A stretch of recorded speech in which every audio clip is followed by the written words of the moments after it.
Chapter 115. After consulting Yang Chendong on this matter, Yang Fu expressed that the Dong Shui, in order to ensure that the common people of the Great Ming could enjoy the benefits of these high-class goods, decided to provide a certain amount of goods to the merchants. As for the quantity, it could be twice as much as the daily limit in the capital. But there were also conditions. First, the highest bidder would win, and second, the goods could not appear on the market in the capital. This method of bidding was naturally Yang Chendong's idea. He knew that the nature of merchants was to seek profit. As long as they could obtain profit, they wouldn't care about what sort of people they were dealing with. They wouldn't care about the righteousness of the country or etiquette or shame. It was just like how in the later stages of the dynasty, the merchant groups and the power groups would collude, all of them aiming for military provisions and equipment. As a result, the Great Ming's defeat had been caused by internal strife. Since they didn't know any better, he might as well earn some of their money. At the very least, with this money in Yang Chendong's hands, he could guarantee that it would be used for the people of the Great Han. After making up his mind, Yang Chendong had Crimson City provide a large amount of goods, and for the sake of saving costs, he even had these merchants go directly to the Tientsin Wharf to pick up the goods. Of course, in principle, the highest bidder would win. This method made the Tientsin Wharf much more lively. Many merchants gathered here, and whenever they obtained a batch of goods through bidding, they would immediately head south to sell them. For a moment, the goods of the Yang clan were spread all over the country. Of course, the one who earned the most was still Yang Chendong, and his influence naturally grew. China was a country of connections, and anything could be done through connections. This seemed to have become a law that would never change. In order to obtain even more goods, many people sought out Yang Chendong through connections, such as his sixth sister Yang Qin. Before Yang Chendong had come to the capital, Yang Qin had lived a good life, but her status had been very low. This was all because she had married a merchant. Being a third-class merchant meant that she couldn't even compare to the son of a good family. This made it very difficult for her to raise her head in front of her brothers and sisters. With the appearance of Yang Chendong, everything changed. Not only did her most capable sixth brother not look down on her, but he also took good care of her sister. Not only did he give her a monthly salary of 1,000 taels of silver, he also took care of her husband's business quite a bit. It was as if he was taking goods from the Yang family. Other merchants had to bid to obtain the goods, but the Bai family was able to obtain the best quality goods at an internal price from time to time. This allowed their family business to flourish very quickly. Yang Chendong had bestowed this body with the benefits of not forgetting his loved ones when he was rich. Since he had taken over this body, he had to at least treat him well. Otherwise, how was he going to face him after 100 years? Yang Chendong didn't want to do anything wrong, and he didn't want to let down anyone who treated him well. Therefore, as long as he could help, he wouldn't be stingy to the Yang family. In comparison, there were some people who took advantage of him and still wanted to scheme against him. This person was Zhu Qizhen of the Great Ming Dynasty. The popularity of the immortal abode and sky beyond heaven, especially the latter, which could be described as close to 10,000 taels of gold a day, deeply stimulated him, the current emperor. Looking at the annual income of his national treasury, which was only 4 to 5 million taels of silver, he heard that this number could be earned by Yang Chendong in 2 months. This made him envious and jealous at the same time. Slowly, he forgot that Yang Chendong had once brought him high-yield potatoes. He began to think about how to deal with the East Marshal and obtain more benefits. In the inner court of the imperial palace, Zhu Qizhen saw that Empress Qian was doing some needlework out of boredom. She even said that it was for the sake of generating income for the imperial palace. He couldn't suppress his anger. How could a small crown prince wash horses and earn several times more money than him, the emperor? Why would the empress, who was the mother of the world, want to work to earn more money? Wasn't this showing that he, the emperor, was too incompetent? When a person began to have an idea, it was very difficult to take it back. Zhu Qizhen was the same. Ever since he remembered Yang Chendong, he thought about how to use a method to take a large amount of gold and silver from his hands. This caused him to be unable to sleep at night. Although Zhu Qizhen was the emperor, there were too many things in the world that he could not do anything about. For example, the interests of the officials were not something that he could touch as he wished. Ever since Emperor Wu of the Han Dynasty dismissed the 100 schools of thought and respected only Confucianism, Confucianism became the orthodox ideology of feudal society. Under this kind of education system, some of the scholars became the upper class and nobles. In order to ensure that their children and grandchildren could also enjoy glory and wealth, they naturally gathered together. Everyone would swarm to oppose any policies and decisions that targeted them. On the contrary, they would fully support any actions that were beneficial to them. As time passed, their power became greater and greater. Even if a dynasty was destroyed, these people could still change schools and continue their glory. One of the most classic examples was the Kong family. A dynasty's legacy was only 300 to 400 years. Even if it was the Xia, Shang, and Zhou dynasties, the strongest dynasty was only the Ji family's 800 years of history. However, a scholar's family was able to continue for 2,000 years. It had to be said that this was a miracle in the history of the world.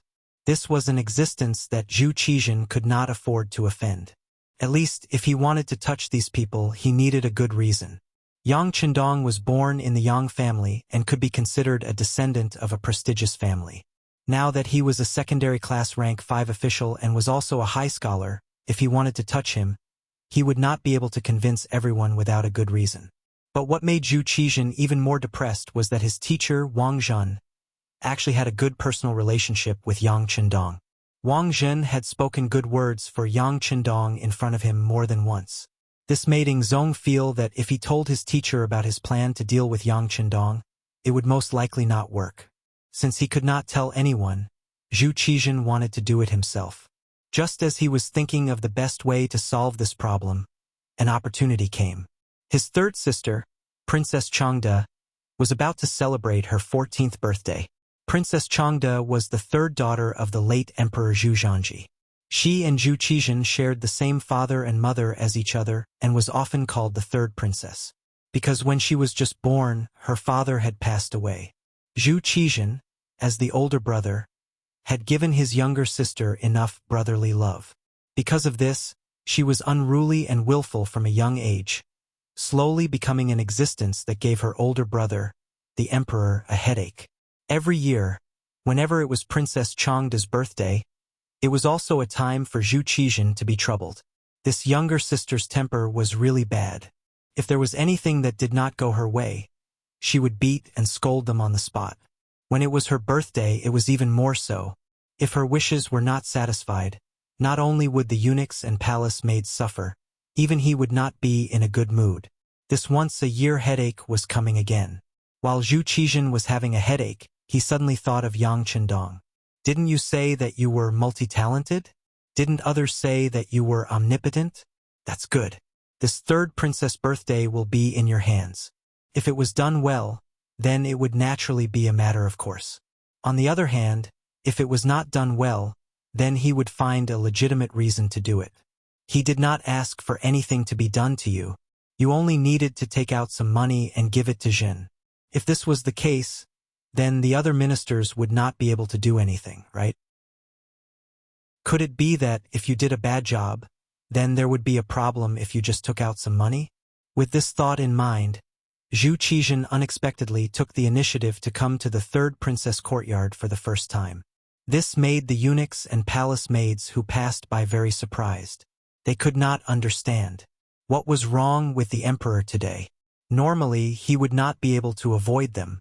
Why did he take the initiative to come forward today?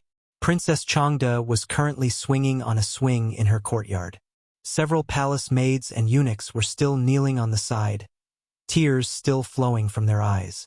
Clearly, it was because of the punishment they had just received. The reason for the punishment was even more speechless. It was because these eunuchs and palace maids did not follow her request to swing the swing to a certain height. And this height did not refer to the highest height, but to the exact height of 120 centimeters from the ground. Thinking about it, even if one used a ruler to measure, it would not be able to achieve such precision.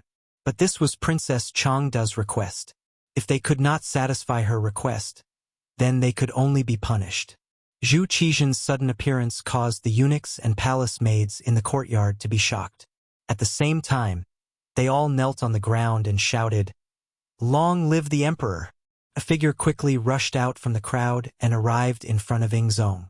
She excitedly shouted, "Imperial brother, how come you have time to come see your younger sister today?" Seeing the third princess rushing over because she ran too fast, she almost fell to the ground. Ingzong instinctively wanted to dodge. This kind of thing had happened countless times. Once Princess Changde fell to the ground, there would be a burst of howling and crying. As the emperor, if he did not bleed, then there would be no way to stop it. After instinctively taking a step back, Yang Qindong's figure suddenly appeared in Zhu Qizhan's mind. Zhu Qizhan's footsteps naturally came to a stop, and he immediately pulled Princess Changde into a tight embrace. Princess Changde hugged Zhu Qizhan tightly and said coquettishly, "Imperial brother, your younger sister is about to turn 14. Haha, I know. This time we came precisely because of Changde's matter. This time we plan to have Yang Qindong hold a birthday banquet for you. What do you think?" Zhu Qizhan's face was full of smiles as he probed. "Dong Shuai? I've heard of him. Your younger sister has also been to that immortal abode. It's really not bad." A trace of reminiscence appeared in Princess Changde's eyes. She then said happily, "Imperial brother, are you planning to reserve the entire immortal abode?" "Of course not." Zhu Qizhan shook his head. Reserving the entire immortal abode for a princess' birthday? He would not do such a foolish thing. Those imperial censors would definitely stand up and criticize him. Moreover, that was Yang Qindong's home ground. If he wanted to cause trouble, it would be difficult for him to do so. This was not in line with his original intentions. Chapter 116. Seeing Zhu Qizhan shake his head, Princess Changde was clearly displeased. "If I don't go to the immortal abode, do I have to celebrate my birthday in the palace as usual? That would be too boring." "Who says that it's boring in the palace? In our opinion, whose idea is more important? Everyone says that Yang Qindong is brimming with talent. If he's the one planning it, it'll be just as exciting, right?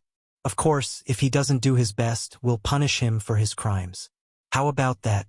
Zhu Qizhan laughed heartily, delighted at the good excuse he'd found. Princess Changde's expression also softened. Good. Imperial brother still loves me dearly.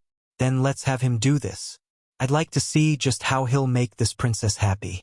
A beautiful smile appeared on her face that was still too young and tender. Princess Changde was the third princess. She was still very pretty. After all, how could someone who'd managed to become the imperial concubine be lacking in looks? Her children would naturally be handsome and beautiful. However, her temper wasn't too good. She was a bit too domineering. The information about the third princess was quickly sent to the study of the Yang manor and placed on Yang Qindong's desk. This was news sent by Mao Mu. With a large amount of money and his status as a eunuch, Mao Mu already had his own influence in the palace. As for the emperor's sudden appearance in the third princess palace, it naturally didn't escape his eyes. "You're going to punish the young master for his crimes?" Yang Qindong couldn't help but laugh when he saw the detailed records, including every word Zhu Qizhan had said. Truly, accompanying the monarch was like accompanying a tiger. He'd contributed a high-yield crop like potatoes in exchange for a minor fifth-rank official position. Yang Qindong didn't say anything in response. He'd never intended to stand in the great Ming dynasty's imperial court in the first place. "But not only did you not give me a reward, you actually coveted everything I've obtained and wanted to scheme against me. That's a bit too much." Yang Qindong's face showed a trace of anger, which made him very uncomfortable. Presumably, no one would feel good being stared at by the emperor. Fortunately, Yang Qindong was not an ordinary person, and he knew what it meant by impatience in small matters would spoil great plans. "Fine, since you've already made your move, I'll naturally receive it. Someone, bring Lady Shui here." Yang Qindong ordered outside the study and began to plan the birthday party in his mind. He received the news at lunchtime. In the afternoon, a eunuch came to deliver the imperial edict. After explaining the emperor's intention, An imperial edict was delivered to Yang Chendong's hands. After that, the eunuch who delivered the edict leaned over to Yang Chendong, who was kneeling on the ground, and whispered in his ear. Eunuch Wang said that official Yang doesn't need to be too difficult, as long as the situation is good enough. As for His Majesty, Duke Wang will put in a good word for him. Thank you, Eunuch Wang. Yang Chendong agreed with a smile. Then he winked at Tiger's mane, who was standing beside him. Immediately, 100 taels of silver were delivered to the eunuch's hands.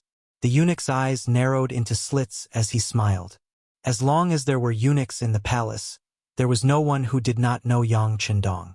The diapers they were using now were supplied by him, which solved a big problem for them for many years so they could be calm in any situation. In addition, the business of immortal abode and outer sky was booming. The eunuchs were full of curiosity and affection for Yang Shi. Not to mention other things, money was always the favorite thing of these people.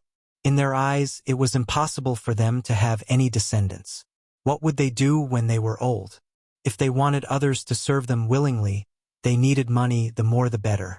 In their eyes, Yang Chendong was the biggest money tree, so no eunuch would be lazy if they had the chance to come in contact with him. Just like this time, who knew how many eunuchs were scrambling to do this task? And this person in front of him got what he wanted. He only had to make a trip and he received 100 taels of silver. How could he not be happy? The eunuch left happily. As he watched their silhouettes disappear, Hu Mang, who was at the side, came up to him. There was a hint of anger on his face as he said, "Young master, isn't it too much to give them 100 taels just like that? They are just doing their job." "Hey, do you think the young master is still lacking money?" Yang Chendong shook his head unconcernedly. In his eyes, money was perhaps the most worthless thing. If he could use this to buy people's hearts, he didn't mind spending tens of thousands of gold. Only 100 taels of silver could earn him a reputation for being generous. In his eyes, this was completely worth it. Tiger's mane, remember, don't underestimate anyone. Because as long as a person is used well, no matter how inconspicuous they usually are, they can play an extremely important role at a crucial time. Also, it's just spending a bit of money to make people work for us. No matter how you look at it, we're profiting. Using this matter, Yang Chendong taught his most trusted subordinate.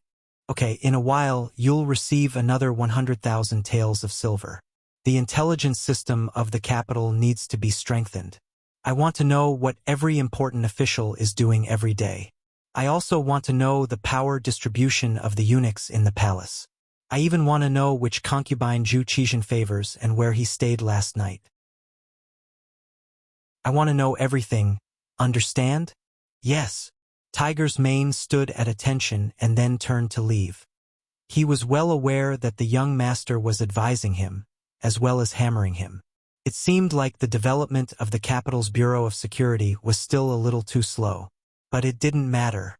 As long as there was enough money, there was nothing that couldn't be done, and there was no information that couldn't be gathered. The third princess was going to celebrate her birthday, and Yang Chendong was in charge of planning it. This matter spread like the wind through the imperial palace, through the imperial court, and even into the manners of the various officials. The reason even the families of the officials knew about it was because the emperor had invited all the daughters of the officials to the imperial palace on the same day and celebrate together. If one were to ask which young master had the most influence in the hearts of the young ladies, if Yang Chendong was ranked second, no one would dare to be first. Even the current emperor Zhu Qizhen was slightly inferior. Zhu Qizhen already had Empress Qian and 2 official consorts in the harem. As for the other concubines, they were too numerous to count. Marrying the emperor was indeed glorious, but there were too many challenges to face. There were so many that these girls were worried that they would be eaten alive and spat out after entering the palace. In contrast, Yang Chendong was completely different. He didn't have a wife. Even if he had an official concubine, it was said that he only had Xiao Yin, the maid who warmed his bed, and Lady Shui, who threw herself into his arms. Even Lady Xiang, who was always by his side, was still a virgin. If they could marry Yang Chendong, given their background, they would naturally have a respected status, and that would mean that they would have endless money to spend. Moreover, this person was only 19 years old, and he was already a fifth-rank official. His future could be described as limitless. Not to mention that Yang Chendong was originally handsome and confident. Which girl wouldn't like him? When they heard that it was Dong Shuai who planned the birthday banquet, the girls' minds became active. They all went to their parents and begged to be allowed to enter the palace on that day. Regarding this, the officials had their own opinions. To be able to become an official of the court, which one of them wasn't experienced? Which one of them hadn't experienced 81 difficulties to achieve success? Which one of them didn't spend their days trying to figure out the emperor's intentions and observing the situation of the court? Because of this, the officials could see that this wasn't a good job to begin with. It was very likely that the emperor had set a trap for Yang Chendong in order to find an opportunity to deal with him. As for what they could obtain after dealing with him, this wasn't something that the officials dared to guess. Since it was a trap, the officials naturally wouldn't allow their daughter's requests. This muddy water wasn't easy to wade in. The officials' reactions were almost the same. Naturally, this kind of matter would be noticed by the East faction guards. Someone immediately reported this matter to Zhu Qizhen. What? The officials don't agree? Humph! It's Zhen's younger sister's birthday.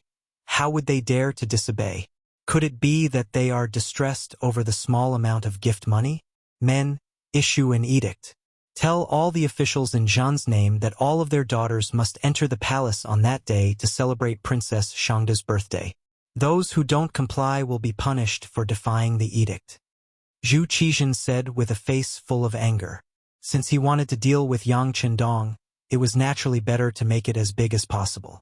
Taking the initiative to invite the daughters of the officials, how could Zhu Qizhen let go of such an opportunity to blow things up? He naturally had to carry it out. Not only that, he also imagined that when things went wrong, he would stand out and clean up the mess with the imperial family's reputation. In this way, even if the other officials pleaded for leniency, he would only ask for a fine of silver and not a change in his official position. The others wouldn't be able to say anything. Zhu Qizhen's edict reached the various residences. For a moment, everyone was in a state of chaos. It seemed that they wouldn't have the chance to avoid this muddy water even if they wanted to. Tell Yang Chendong to be careful.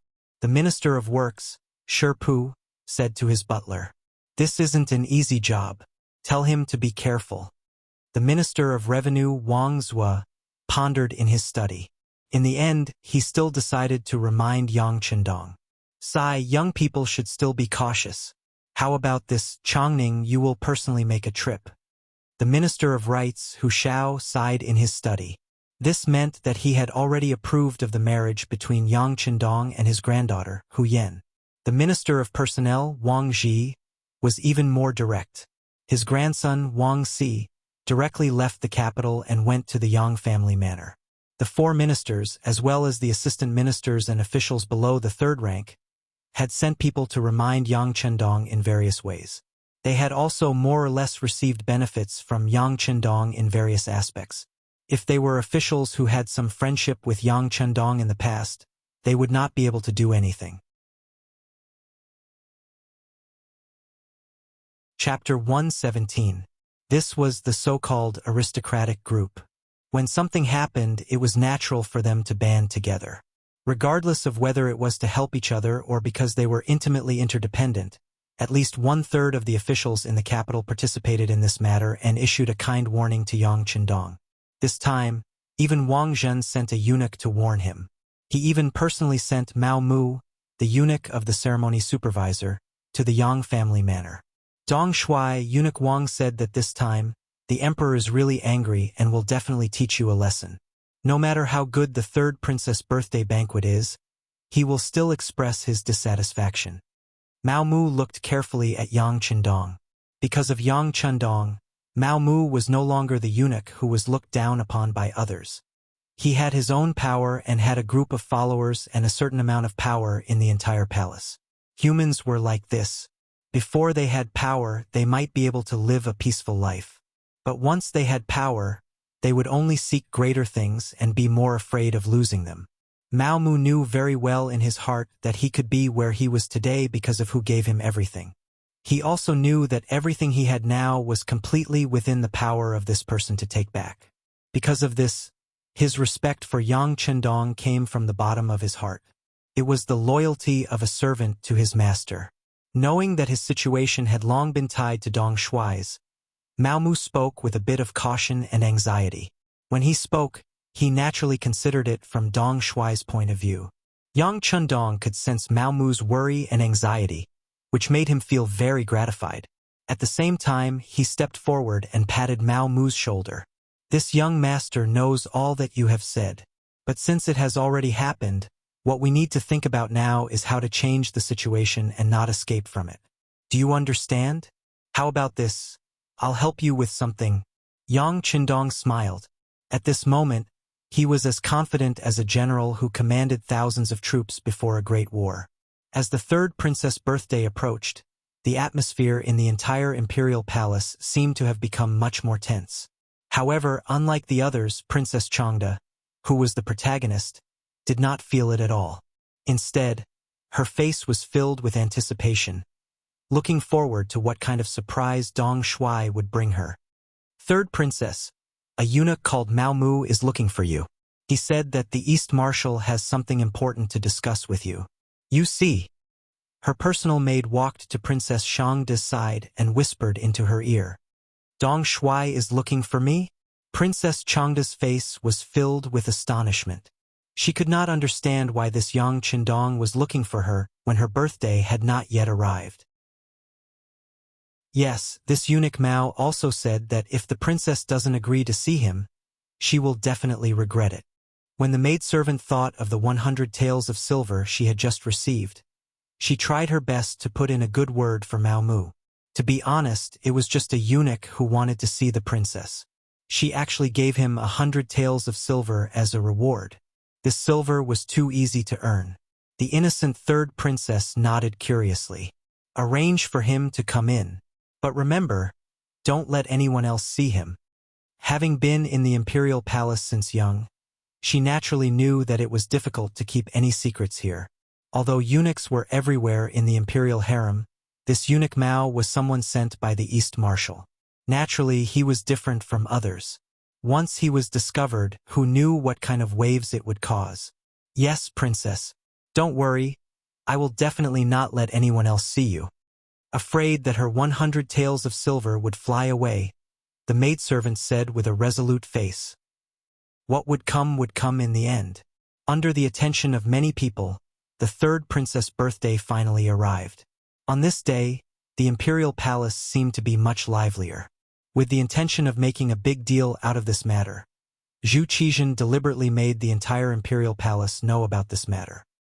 He also specially issued an edict that the eunuchs and maidservants of each palace, as long as they were not on duty, could come to join in the fun and see the difference and uniqueness between the East Marshal and others. In the morning, after the court, the daughters of the ministers began to line up to enter the imperial palace. From afar, the number of people was at least 500. This was because maids were not allowed to enter the imperial palace. Otherwise, there would be more people. But even so, with such influence and scale, it was likely that no matter what happened, it would be clearly known to all the officials. Yang Duo and Hu Yen were also in the crowd, lining up to enter the imperial palace. By right, Yang Duo was already married and was not qualified to attend the third princess banquet. But because she was a member of the Yang family, she was specially approved. At this time, she was walking together with Hu Yen, but no matter how one looked at it, the two of them looked a little anxious. The environment could affect a person. They were both born in the families of important ministers, so their sensitivity to some things was naturally incomparable to that of ordinary people. They could clearly feel that this banquet would not be a good one, and the wine would not be good. But compared to the other people who were more interested in watching the show, they were more worried about Yang Chendong. Although the matter between Hu Yen and Yang Chendong was not made public, as the seventh sister, Yang Duo naturally knew about it. When she saw that Hu Yen, who had always been playful and cute, was trembling nervously at the moment, she couldn't help but gently tug at her arm and said with a smile, "What's wrong? You haven't married yet, but you're already worried about your future husband?" Hu Yen, who was originally very nervous, immediately blushed when Yang Duo said this. Seventh sister, could it be that you're not worried about Dong Shuai? My grandfather said that this time, it is clearly the emperor who is looking for trouble with Dong Shuai. How could Yang Duo not know the importance of this matter? Even at home, her husband, Wang Go, who had been well behaved for a while, recently jumped up again. Especially that evil mother-in-law, Yen Shi, who was full of sarcastic remarks. Looking at her attitude, it was as if her sixth brother had already been given the cold shoulder by the emperor. Although she said that she was worried, Yang Duo knew that this was not the time to panic. Otherwise, before the emperor did anything, Dong Shuai would have problems first. Don't worry. Could it be that you don't have any confidence in Dong Shuai? I have confidence, but this time, it is the emperor. Hu Yen still wanted to continue explaining. It's good that you have confidence. Yang Duo directly interrupted. Since you have confidence, then let's see how your Dong Shuai will create a miracle. Originally, Hu Yan's face was full of worry, but after hearing Yang Duo's words, she calmed down a lot for no reason. Then her steps became much firmer. She was looking forward to Dong Shuai's wonderful performance in her heart. Compared to the nervousness of others, the main character, Yang Chendong, was very calm, at least on the surface. When the time came, he strode into the inner palace of the imperial city under the lead of a steward eunuch. This was also his first time here. His face was full of curiosity, looking left and right as if he was here for a vacation. This also caused the steward eunuch to be secretly amazed. Everyone said that Dong Shuai was very capable. Although he wasn't too clear, at least his ability to maintain his composure was incomparable to others. He still remembered the first time he entered the palace. His face was full of anxiety and nervousness. How could he dare to be as natural as Dong Shuai? Dong Shuai? The palace in front is where Princess Shangde rests. Today's birthday banquet will also be held there. Seeing that they were almost there, the steward eunuch reminded Yang Chendong in a small voice. Okay. Thank you for your hard work. The corner of his mouth lifted slightly, revealing a confident smile. Like magic, he took out a large piece of silver from his sleeve and casually handed it over. This was the biggest piece of silver. One piece was worth 20 taels. After the steward eunuch took it in his hand, he smiled like a flower and said, Then I wish Dong Shuai all the best. Haha, good. Thank you for your auspicious words. Yang Chendong laughed heartily, then quickened his steps, as if he didn't know that there was a battlefield in front of him, and that there was some beautiful scenery waiting for him. Yang Chendong arrived, just an hour before the other daughters of the officials. This was also specially arranged by Zhu Qizhen. He didn't want to give Dong Shuai too much time to react and watch him make a fool of himself. After rushing to Princess Shangde's palace, Yang Chendong saw the main character of today's banquet, the third princess. When the gorgeously dressed third princess saw Yang Chendong, her face revealed an unnoticeable smile. Then she went forward to greet him generously, giving others the feeling that it was the first time they had met. In fact, this was also the first time the two of them had officially met, but in private they had been friends for a long time. Yang Chendong greets Princess Shangde. Long live the princess. After saying this, Yang Chendong was about to kneel on the ground. Instead, it was the third princess who stepped forward and said, Yang Shima, you don't have to be so polite. You still have to work hard today. Yang Chendong, who didn't kneel, raised his head to look carefully at the third princess. He found that this girl was indeed very beautiful, and her skin was also very good. However, those eyes of hers seemed to be moving too quickly, giving people the feeling that she was too mischievous. Thinking that this was only a girl who had just turned 14 years old, and that playfulness was in her nature, Yang Chendong didn't want to dwell on this matter. Instead, he lowered his head and replied respectfully. In reply to the princess, it's not hard for this official to work for His Majesty and the princess. All right, in a while, this official will arrange for some people and things to be brought into the palace. I hope the princess can make things convenient. Of course, this princess has already made the arrangements. Yang Shima, please rest assured. The third princess smiled and nodded in agreement. Since everything was left to Yang Chendong to arrange, then of course the people and things he prepared would be brought into the palace. Otherwise, what kind of tricks could a man like him come up with? After a simple greeting, Yang Chendong walked around the palace accompanied by a few eunuchs. He needed to take care of the environment and find a good spot. At least, he would know how to place the things and people he had arranged when they arrived. Chapter 118. The eunuchs who followed him were all doing their best. When they faced Yang Chendong, they all had a flattering look on their faces. They had all received 500 taels of silver from eunuch Mao Mu in advance. How could they not do their best now? With everyone's cooperation, Yang Chendong soon had a good idea of the arrangements for the various locations.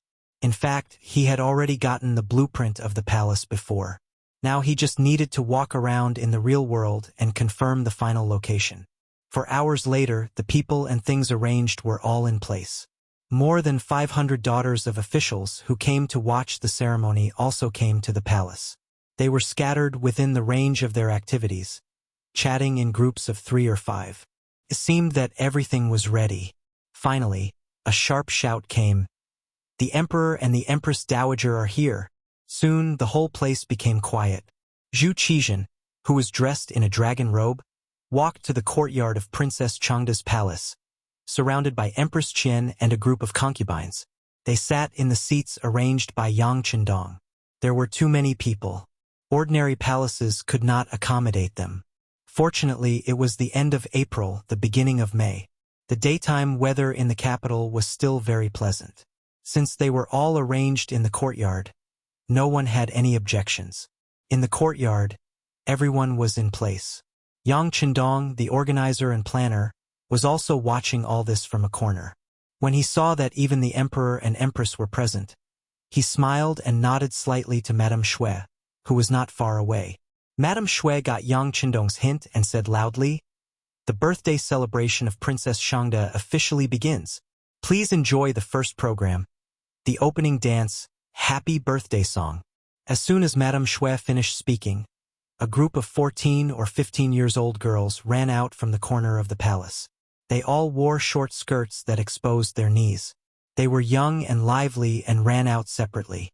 The sudden appearance of so many people caused everyone present to be shocked at first. But when they saw these beautiful girls, whose average age was only between 13 and 16 years old, go straight to the third princess's side and surround her, after being surprised, they all revealed expressions of understanding. Needless to say, this must have been arranged by Dong Shui. Sure enough, it was different. This opening was completely different from the previous ones. The sudden appearance of dozens of beautiful girls also shocked Zhu Qizhen, who was just about to find fault with the situation. Originally, he wanted to express his dissatisfaction in the first program and was prepared to give Yang Chendong a show of strength. But unexpectedly, he was shocked by the exposed white thighs. In the entire scene, there were only 2 real men. One was him, and the other was Dong Shui Yang Chendong. Naturally, Yang Chendong had already seen these leggings countless times, so he was already immune to them and used to them. Zhu Qizhen was different. Although he had many concubines in his harem, they were usually dignified and beautiful in consideration of their status. Who would dare to wear such clothes in front of him? Naturally, he was shocked by this sudden sight.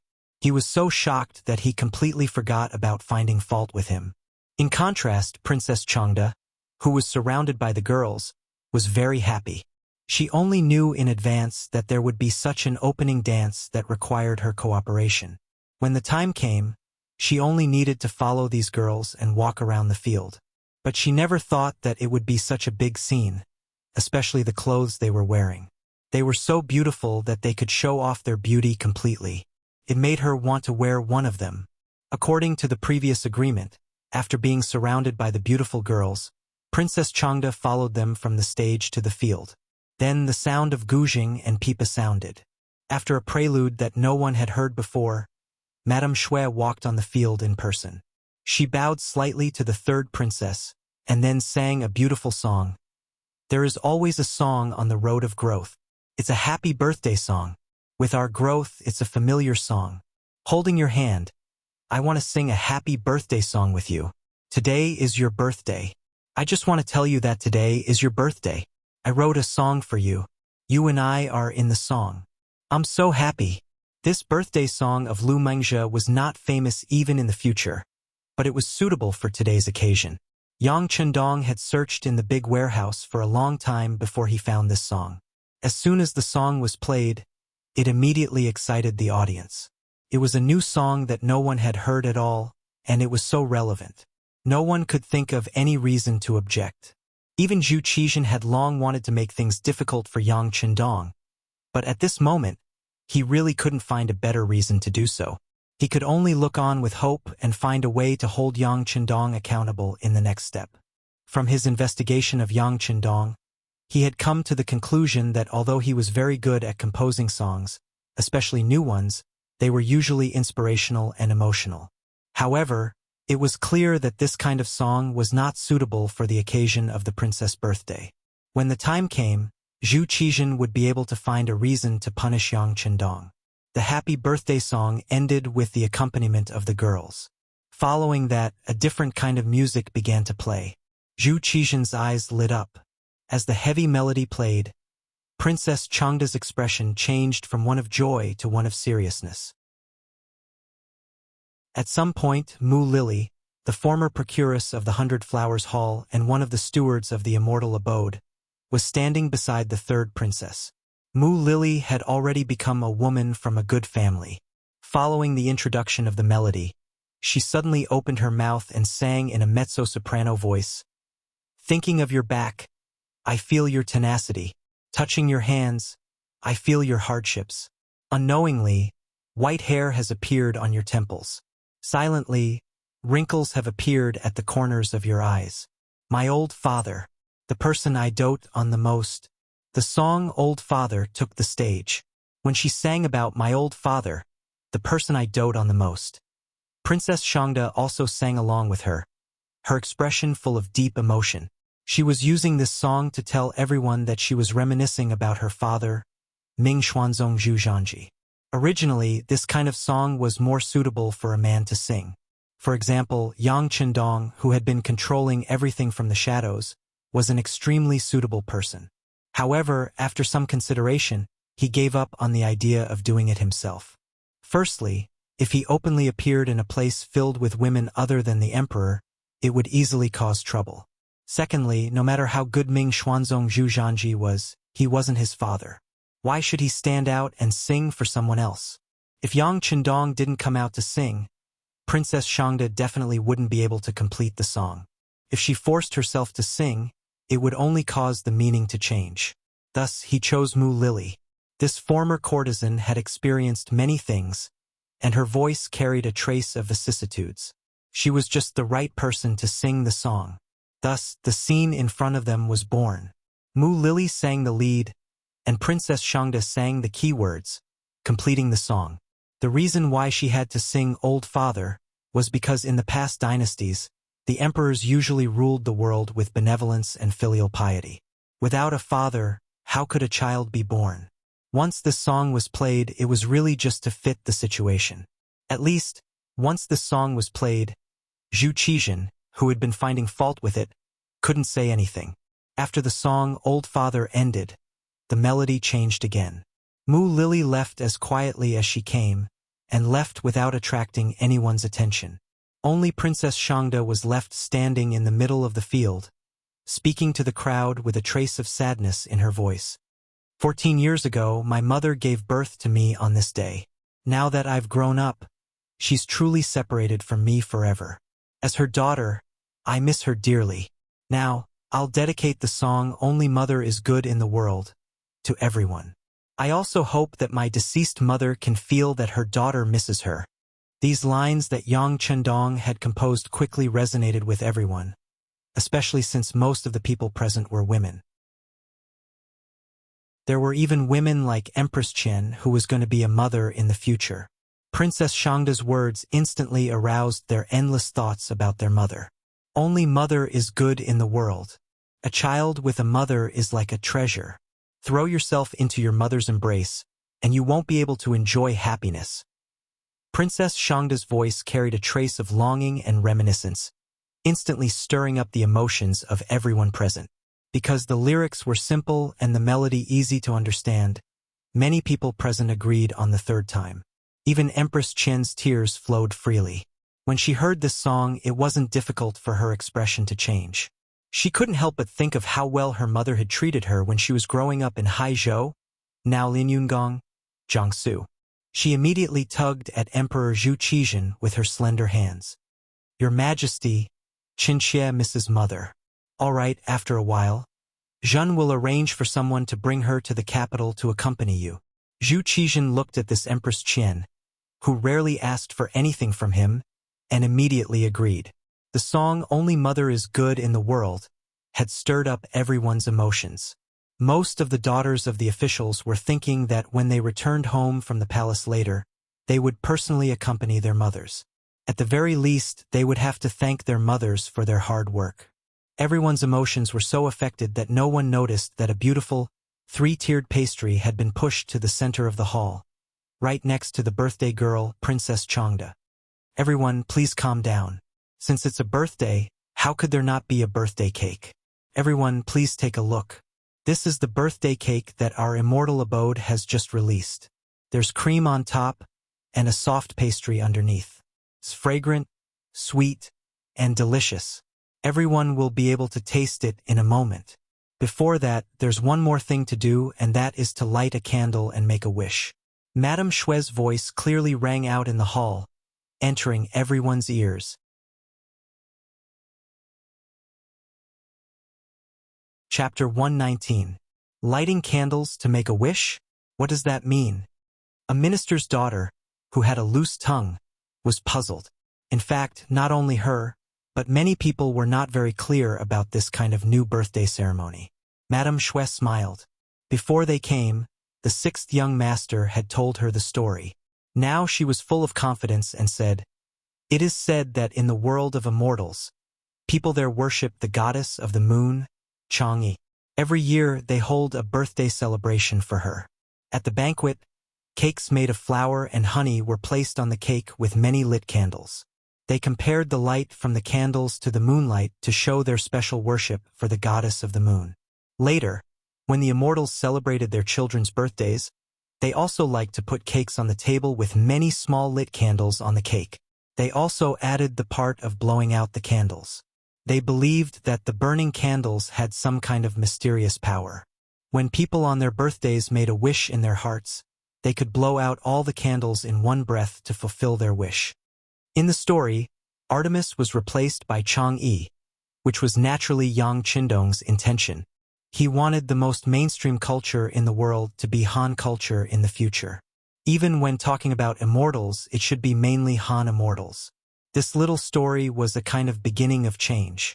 After Madame Xue finished her story, everyone was curious. Hu Yan, who was in the crowd, whispered in Yang Duo's ear, "He must have made these things. Of course. What do you think? You'll be happy when you marry him. He has a lot of ideas. I promise you that you won't have the same birthday every year." Yang Duo said jokingly. These days, under the care of her sixth brother, Yang Qindong, she became more lively and cheerful. In the Wang family, there were enough maids for her to order around, so she didn't have to listen to anyone's orders. Over time, she slowly regained her original temperament, and was able to chat and laugh with Hu Yan, who was familiar with her. "Oh, Sister Duo, what are you talking about? You're so annoying." Hu Yan blushed when she heard this. She looked shy, but only she knew how much she wanted to marry Yang Qindong. In the middle of the venue, the three-tiered cake was already filled with 14 edible candles of different colors. After they were lit one by one, Princess Changde crossed her arms and closed her eyes to make a silent wish. On the side, Madame Snow and the 14 girls who had been prepared in advance sang softly together, "Happy birthday to you, happy birthday to you, happy birthday to you, happy birthday to you." Princess Changde made her wish amidst the singing of "Happy Birthday." She opened her red lips and blew out the 14 candles with the help of Lady Xue and the other girls. Immediately, there was a round of enthusiastic applause. After making a wish and blowing out the candles, the next step was to cut the cake. A suitable knife had already been placed in Princess Changda's hands, and pieces of cake of the same size were sliced out. Princess Changda even gave the first 2 pieces to her imperial brother Zhu Qizhen and imperial sister-in-law Empress Qian. The other girls who had come to watch the ceremony were also given a small piece of cake according to their parents' official positions. Because there were so many people to share, a few more large pieces of cake were brought in. Even so, everyone could only eat a small piece. Fortunately, everyone quickly learned from Madame Snow and Mu Lily that the immortal abode was already selling such delicious and beautiful cakes. This wasn't too disappointing. But at the same time, these women also made a decision. When they returned, they would immediately send someone to the immortal abode to buy a cake for them to try. So what if it wasn't her birthday? Who said they couldn't eat something so delicious? The birthday song ended, and the cake was divided up. Logically speaking, this birthday banquet was already perfect. At the very least, it was unprecedented. However, in Yang Qindong's eyes, this was far from enough. He knew very well why the emperor had ordered him to host this banquet. It was obviously to make trouble for him. Even though he'd used all sorts of methods and novel things to prevent the emperor from finding an excuse to make trouble for him, there was no such thing as a thief. But there was no such thing as guarding against thieves all day long. He still decided to pay a little to alleviate the pressure the emperor was putting on him. Now it's time to present the gifts. Below is a small token of my appreciation for Princess Changda's birthday. Please kindly accept it. As if by magic, a list of gifts appeared in Madame Snow's hands. When she saw that everyone's eyes were on her, including Emperor Zhu Qizhen's, she smiled sweetly and waved her hand. Her voice was as beautiful as an oriole's. To celebrate Princess Changda's birthday, Yang Chandong will send 10 mirrors, 50 boxes of transparent glasses, 4 in each box, 100 bottles of perfume, 500 sets of soap, 1,000 pieces of tissue paper. As the singing continued, many eunuchs from the palace carried the items on the list into the field. Soon they were piled up like a small mountain. Emperor Zhu Qizhen, who was standing not far away, saw these things appear in front of him. His originally stern expression finally relaxed. These were all very popular items. Some of them were even sold in limited quantities. They were the kind that could not be bought even if one had money. It was not an exaggeration to say that they were worth hundreds of thousands of taels of silver. Obviously, this was Yang Qindong's attitude. Taking the opportunity of the princess's birthday, he took the initiative to give gifts and benefits to the royal family. In this way, the other officials could not say anything. With these items, whether he used them himself or used them to reward the officials, or even sold them for money, it was all up to him. With these gifts, Zhu Qizhen's mood became very good. He also decided not to do anything to Yang Qindong. To put it bluntly, he was the emperor. The world was his. The reason why he targeted Yang Qindong was that he envied him because he saw that he was in the limelight. Now that he had received benefits, of course, such thoughts were not so serious. The gifts that were presented naturally surprised the womenfolk. All of them widened their eyes and looked at the birthday girl, Princess Changda, with envy and jealousy. But at this time, as the star of today's ceremony, Princess Changda's eyes were fixed on a small and beautiful box that was not much bigger than a palm. It was a box with a delicate doll on the top. When the switch was flipped, the doll on the box began to rotate and move its limbs, and a song similar to the birthday song slowly sounded. To put it bluntly, this was a very common birthday music box in the future. The market price was only a dozen yuan. However, at this moment, it was undoubtedly the rarest and most precious gift that had appeared here. As soon as the box appeared, especially the function of automatically playing music, it immediately attracted everyone's attention. All the womenfolk looked at the box with admiration and amazement, and there was a strong desire in their eyes. What's this? How can it be so delicate and beautiful? Some women in the crowd could not help but exclaim. Thinking that it was a gift from Dong Shui, they hurriedly asked Madame Shui, who was holding the gift list. Madame Shui was in the limelight today. Although she used to be a top courtesan, in the eyes of many people, she was still a lowly existence. Especially in the eyes of these women, she was easily labeled as a vixen, a seductress, or a whore. She might have some reputation in her own home, but when she stood next to the daughters of these officials and dignitaries, she would be hated by everyone. Even in her dreams, Madame Shui had never imagined that one day she would be surrounded by so many nobles. Not only did these women not hate her, they even fought to talk to her. There were even quite a few who expressed their admiration. In the end, this was all because of Dong Shui. At this moment, Madame Shui was even more determined to follow in Dong Shui's footsteps and never leave his side. Yang Shi calls this a birthday music box. It can automatically play beautiful music. It's perfect for Princess Changda's birthday, Madame Shui explained to the women with a smile. I wonder if the immortal abode sells such a good thing? After hearing that it was a birthday music box, the women were tempted and eager to know where they could buy such a good thing. Sorry, we don't have it. Under everyone's gaze, Madame Shui shook her head regretfully. As you said, this is a good thing. In fact, Yang Shima had specially sent people to bring it over from the sea. Just for this item, he had spent a total of 30,000 taels of silver. Moreover, this was a priceless item. Our great Ming dynasty only has one. So expensive. It's a little expensive, but compared to its effects, it's not that excessive. When will a man give me such a thing on my birthday? Then I'll be satisfied. She's willing to give herself to him, isn't that right? This girl is in love. Ha ha ha. Suddenly, all kinds of voices came from the crowd. For a moment, some people even laughed and played together. In the crowd, Hu Yan happened to hear Madame Shui's words. A trace of disappointment flashed across her face. When she saw the birthday music box, she fell in love with it.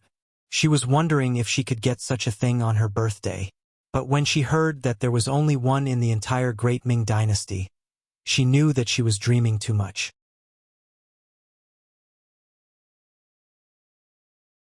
Chapter 120. Compared to the other womenfolk's disappointment, Princess Changda was extremely happy. There was only one such good thing in the entire Great Ming dynasty. This showed the importance of this piece of music. Thus, she became even more curious about Yang Chendong, who gave her this gift. Why did he give her such an expensive gift? Was it only because she was a princess? But what if the other princesses also requested Yang Chendong to hold birthday banquets for them? What would he do? The birthday banquet ended with a small mountain of good things. Next, the womenfolk ate some other food and left the palace in 2s and 3s to return to their own residences. Hu Yan also took a carriage back to the Hu residence. As soon as she entered, the servant girl Xiaoqing greeted her with a mysterious expression. Miss, quickly go back to your room and take a look.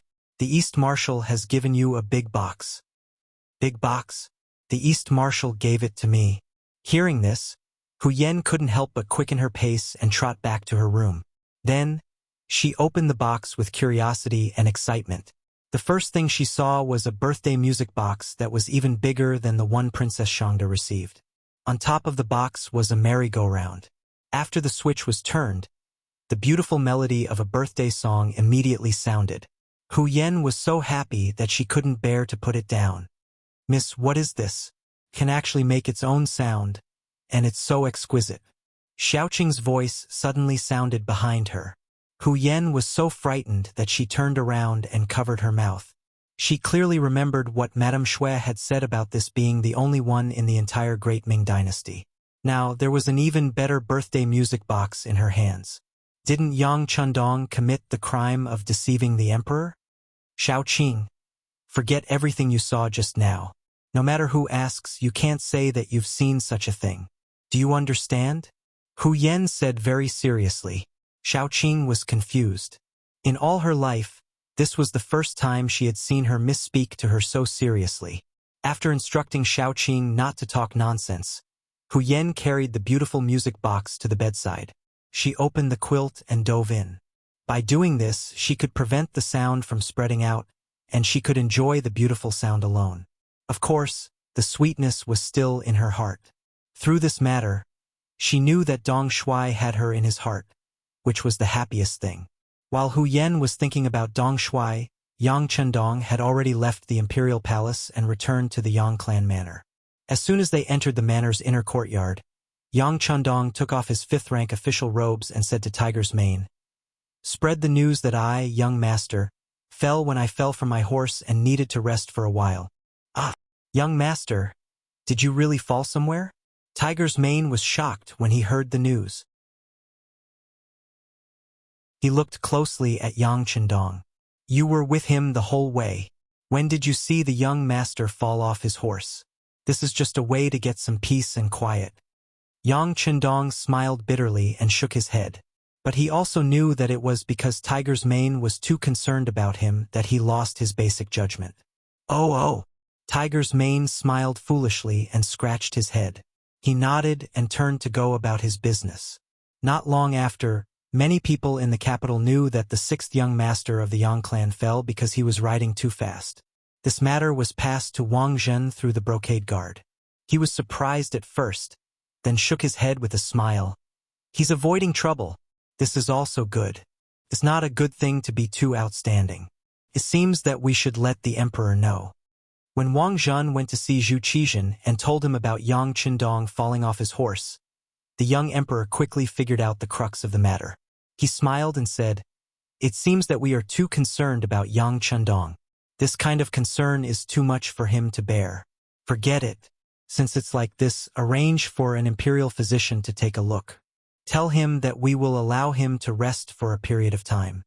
After holding a birthday banquet and sending gifts, Yang Chandong finally got rid of Zhu Qizhen's concern and was able to take a breather. He wanted to rest well and do what he wanted to do, but the situation did not allow it. In the 14th year of Zhengtong, Yeshen, the leader of the Mongolian Wara tribe, sent his younger brother to the capital of the Great Ming Dynasty as an envoy. On the surface, it was to pay tribute, but in reality, it was to ask for something. When it came to the Wala, there was one person that could not be avoided. He was the leader of the Wala, Yeshen. In the 3rd year of Zhengtong, the escaped Atai Khan was captured and killed by Tuahuan. The Mongolian plateau was reunited in the hands of the Wala. At this point, Tuahuan laid the foundation for his son, Yeshen. After Tuahuan passed away, Yeshen succeeded the throne. After Yeshen succeeded the throne, he called himself the imperial tutor, King Huai. All the tribes of the Wala submitted to Yeshen. As Yeshen's power and influence grew, the Tatar chief's title of Great Khan became an empty title. He could no longer restrain Yeshen. The Wara would pay tribute to the Ming dynasty every year. Tuabuhua and Yeshen, the ruler and subject, both sent envoys to the Ming dynasty. At this time, it was clear that Yeshen did not need to listen to Tuabuhua's instructions.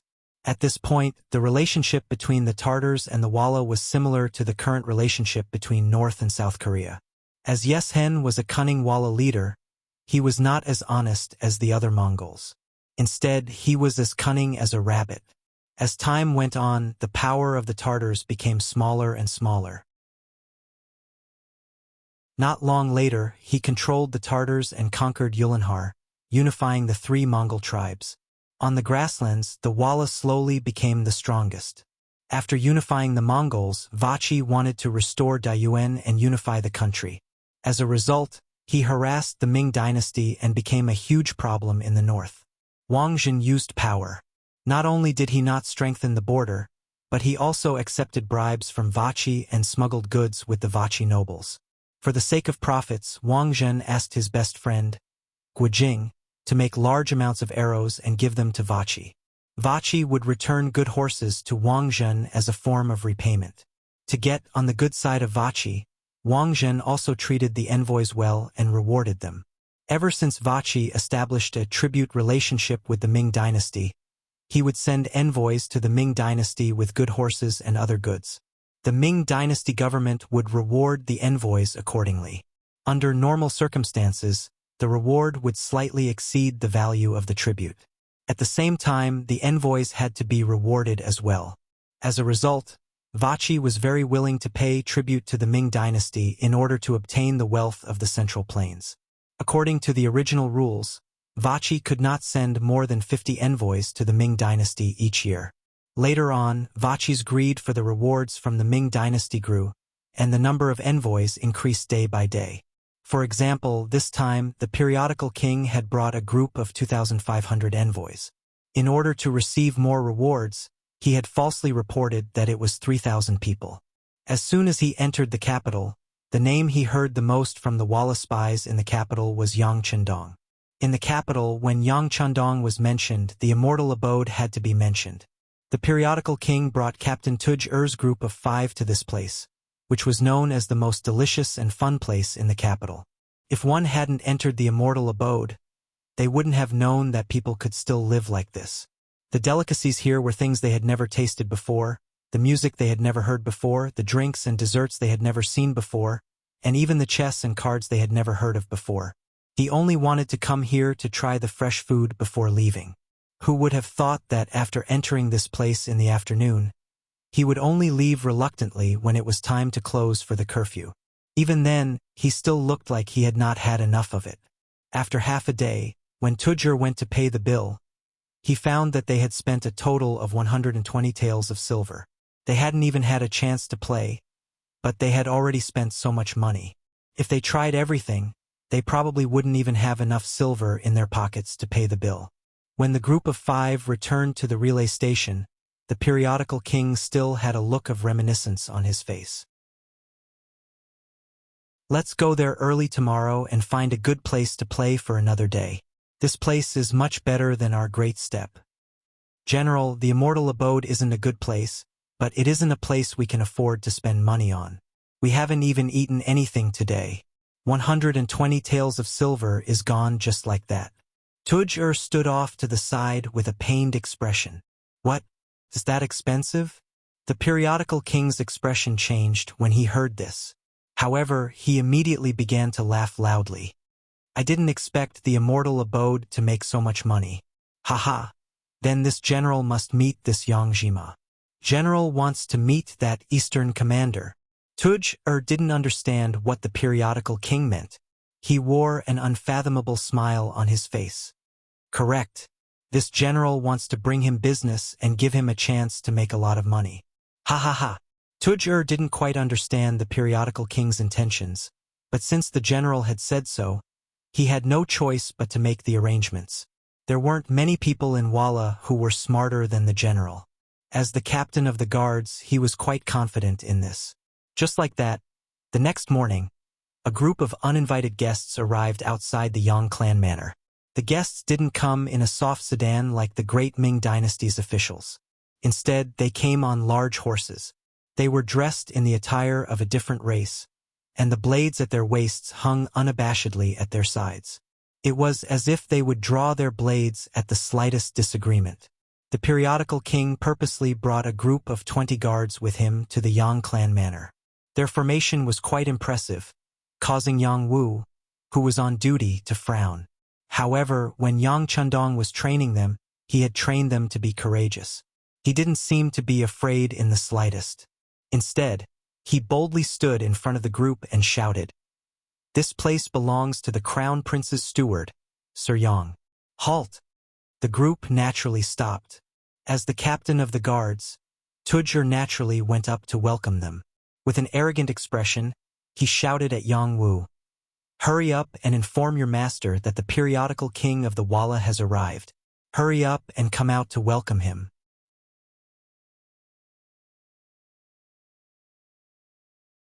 Chapter 121. So the general has come to visit. Please wait for a moment and let my master know. Yang Wu cupped his fist and said politely. After that, he turned around and walked into the manor. However, the wooden door did not open and remained closed. General, this? Seeing that Yang Lin did not have the intention to invite them in, Tuagur's face was filled with anger. It's fine. We are new here and this East Marshal has lived in the southern part of the Ming dynasty since he was young. It's normal that he doesn't know about us. As long as someone reports to him, he will meet us. The magazine king had a confident look on his face. Over the years, Walla had become stronger under the leadership of his brother, Yeshen. Under his overflowing confidence, he looked down on the officials of the Ming dynasty more and more. They were a bunch of people who only knew how to talk. What kind of ability could they have? Moreover, the person he was going to face was only a fifth-rank official. He really did not care about him. Yang Wu came to the inner courtyard of the Yang Manor and told the young master Yang Qindong about the magazine king's visit. Then, he stood respectfully at the side and waited. Walla's people? Yang Qindong laughed. He knew about the changes in the Tumu Castle from history. Naturally, he had to know about Walla. After knowing that it was the magazine king who came, he did not have the slightest intention of meeting him. They were about to become opponents. If he were to get close to him, it would be hard to avoid attention. This was not what he wanted. Tiger's Mane, go and send them away. You should know what to do. Since becoming the head of the Security Bureau, Tiger's Mane had a clearer understanding of the outside world. He was very clear about what kind of power Walla had and what kind of people they were. He was also very clear about the attitude of the imperial court towards them. Now that Yang Qindong said this, he immediately understood and nodded. Young master, don't worry. Leave everything to me. After making his promise to Yang Qindong, Tiger's Mane and Yang Wu walked out of the inner courtyard of the Yang residence while arranging for someone to report to the head of the eunuchs, Wang Zhen. No matter what, the other party had appeared as an emissary. If they didn't handle it well, it would be a diplomatic matter between the two countries. The matter might escalate, so they had to report it to the higher-ups. The staff of the Security Bureau quickly left the Yangjia village through a small path and headed straight for the capital. Tiger's Mane and Yang Wu also walked to the outer gate and stood in front of the Walla emissary and his entourage. Greetings, Envoy Walla. Tiger's Mane greeted politely as soon as he approached. As the second-in-command of Yang Qindong's organization, Tiger's Mane naturally had the aura of a superior as time passed. When he came from afar, he had never seen Yang Qindong. He thought that the person who came was the main character of the competition. He was about to return the greeting, but when he heard that the other party was just a servant, his eyes flashed with anger. No matter what, he was Walla's general and the younger brother of Chief Yeshen. This time, he had already condescended to come to the Yangjia village. If Yang Qindong didn't come out and only sent a servant, how could he keep his face? After Tiger's Mane reported his identity, he didn't look at the other party's ugly expression and said directly, Envoy Walla, my lord was injured a few days ago when he was riding a horse. He is now recuperating in bed. It is really inconvenient for him to meet you. Please understand. Injured? That's good. There are too many warriors on the grassland who get injured while riding a horse. I have good medicine to treat injuries. Let me see if the East Marshal's injury is better. How could the tournament king not see that this was just an excuse? He wanted to expose it on the spot. Finding a reason to refuse the other party instead of directly refusing to meet him was giving the other party face. However, the tournament king didn't know when to back down. Tiger's Mane's face changed slightly and said, This is not good. You are the envoy of Walla. My lord is an important official in the court. It's better not to meet in private to avoid unnecessary trouble. Tiger's Mane repeatedly stopped him, but it angered the guard captain, Tugger. In his eyes, the general coming to the Yangjia village was giving enough face. Yang Qindong didn't want face, so he couldn't blame him for speaking rudely. Ha ha ha, it's really a joke. He is just an idle official. The crown prince of the Ming dynasty is still a baby. What's the use of washing horses? How can he become an important official? It's really funny to stick gold on his face like this. Tugger looked up to the sky and laughed, causing the guards following him to also laugh. Swoosh! A murderous aura rushed out with Yang Wu as the center, and rushed forward at a rapid speed. He clenched his fists and glared angrily, as if he was going to start a massacre at any time. Stop! Tiger's Mane was the first to feel the murderous aura. He quickly used a voice that only the two of them could hear to stop it. Someone dared to slander the young master. As a subordinate, of course, he was furious. However, the person in front of him wasn't a nobody. He was the envoy of Walla. If they were all killed here, the consequences would be far beyond what they could bear. Moreover, the matter had already been reported to Wang Zhen. Presumably, there would be people coming to the Yangjia village soon. If they came and saw a ground full of corpses, they wouldn't be able to explain themselves even if they had 1,000 mouths. After stopping Yang Wu and telling him to stop, Hu Mang's expression darkened. Whether or not my lord is an important official of the court is not something a mere guard captain like you can judge. You don't have the qualifications to do so. Please pay attention to your words and actions. Don't provoke any displeasure because of a slip of the tongue. If there are any consequences because of this, I'm afraid you will have to bear it alone. However, I don't know if a small guard like you is able to bear it. He had just said that His Excellency was not an important official, and here he was being looked down upon as a guard.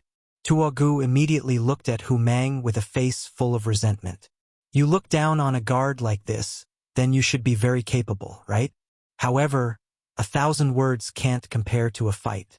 I just don't know if you have the guts to do so. Tugger rolled up his sleeves, intentionally revealing his thick and strong arms. When he looked at Tiger's mane, he was eager to fight. As the guard captain of the competition king, he was naturally a person with outstanding skills. This was also what he was most proud of. Now that he was showing his strongest side, Tugger was full of confidence. He was even prepared to beat Tiger's mane up until he was looking for his teeth on the ground if he agreed. The Walla were a Mongolian people in the West. They grew up on horses, and fighting bravely was one of the ways they usually solved problems. The tall and sturdy Tugger intentionally revealed the muscles on his arms and looked at Tiger's mane provocatively. However, he didn't know that this performance made him look like a clown in the eyes of others. Tiger's mane and the first batch of Lung Feng were all taught by Yang Qindong. Unlike many other martial arts that were just for show, what he taught was more about killing people. In Yang Qindong's words, war has always been cruel. It won't take care of you just because you're on the side of justice. Similarly, it won't ignore your weakness because you're on the right side. In the end, a real war is about killing and being killed. How to protect yourself while killing is the most important thing. As for other things, they are just fleeting clouds. Under such guidance, Tiger's mane and the others were taught killing moves. The goal of their training was to inflict the greatest damage to the opponent in the shortest amount of time and suppress the opponent's strength and ability. Tugger was just like this. Although he was tall and sturdy, he mostly relied on strength to fight. He was particular about defeating 10 people with strength. If this kind of person was to fight against a brute, he would have a huge advantage. However, when facing the agile Lung Feng members who knew the structure of the human body and knew the weaknesses of the human body, he was too far behind. If they really fought, the opponent only needed to reveal a small flaw, and Tiger's mane would strike with lightning speed and kill the opponent directly. In this way, Tugger's arrogance was like a clown in Tiger's mane's eyes. Naturally, he would ignore him. Tiger's mane's disregard, in Tugger's eyes, he thought that the other party was afraid. He laughed maniacally like a general who had already won the battle. When he thought that his momentum had shocked Tiger's mane and the others, he gave a look to his subordinates and prepared to break into the Yang family manner. Just when Tugger thought that he had the situation under control and wanted to perform well in front of his master, the tournament king, he suddenly heard the sound of horse hooves. Then, behind them, a group of about 50 Iron Cloak guards wearing flying suits approached from afar. The sudden appearance of the Ming dynasty's brocade guards forced Tugger, who was about to make a move, to stand still. He even intentionally glanced at General Wang beside him. "Don't be afraid. We didn't do anything wrong. Even if the Ming dynasty's emperor came, what can he do?" The tournament king said arrogantly. Just from this sentence, it could be seen that in Walla's bones, they clearly looked down on the Ming dynasty's army and even the Ming dynasty's ruler, Ming Ingzong Zhu Qizhen. Speaking of which, it wasn't that the Walla were arrogant. In fact, in this world, the strong were respected. Just like the Ming dynasty's Emperor Qingzu's 5 expeditions to the Mongols, the Walla at that time were very respectful to the Ming dynasty. However, in these years, the Ming dynasty had changed 3 emperors and no longer fought with the Walla. As time passed, they forgot how powerful the Ming dynasty was. This was a good example of the saying, "Weak countries have no diplomacy."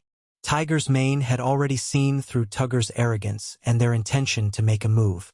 In order to ensure the young master's absolute safety, he had already made a gesture when no one was paying attention.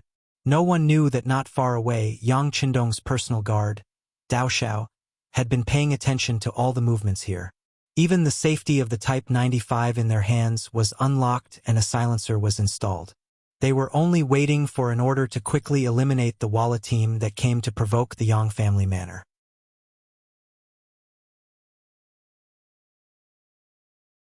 Chapter 122. This was the huge difference between modern weaponry and cold weaponry. It was able to quietly finish off the opponent. Although there might be some trouble afterwards, as long as the scene was cleaned up, even if there were suspicions, there would be nothing they could do if they couldn't find any evidence. But before Tiger's man could give the order, the embroidered uniform guard had already arrived. This speed was enough to show just how important Yang Qindong was to Wang Jin. As expected, there were no eternal friends, only eternal interests. After investing so much money into the immortal abode, if anyone wanted to harm the East Marshal, Wang Jin's attitude would be the first thing they would have to deal with. The embroidered uniform guard had arrived, led by a Qinhu official who was also Wang Zhan's trusted aide, Tang Tong. The order that Tang Tong received was to bring the Tile emissaries back to the capital. She also strictly ordered the soldiers guarding the city gates to not allow them to leave the city as they pleased. They were also not allowed to appear in the Yangzhe manor a second time and cause trouble. After receiving this order, Tang Tong rode over with his men. When he saw that the Walla emissaries were still pacing back and forth outside the gates of the Yang clan manor, he couldn't help but sigh in relief.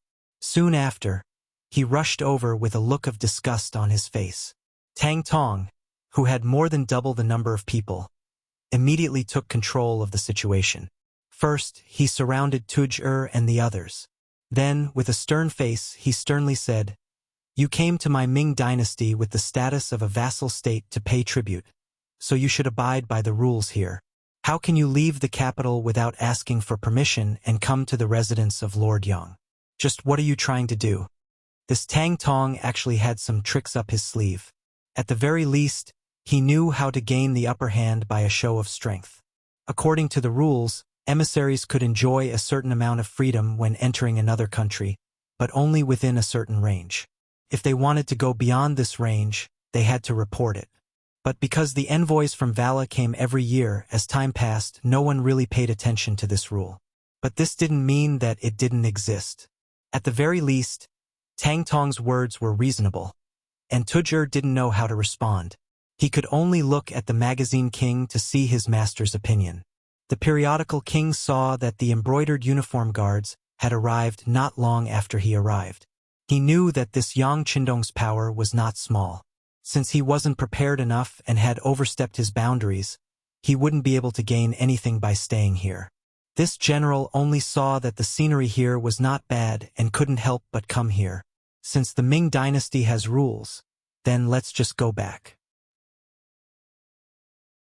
To everyone's surprise, the magazine king compromised.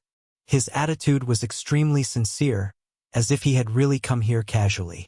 After saying this, he was the first to turn and return to the capital, Tuj and the other guards hurriedly following. Soon, they disappeared from everyone's sight, which caught Tang Tong off guard. As one of Wang Zhan's confidants, he naturally knew his master's attitude towards Walla.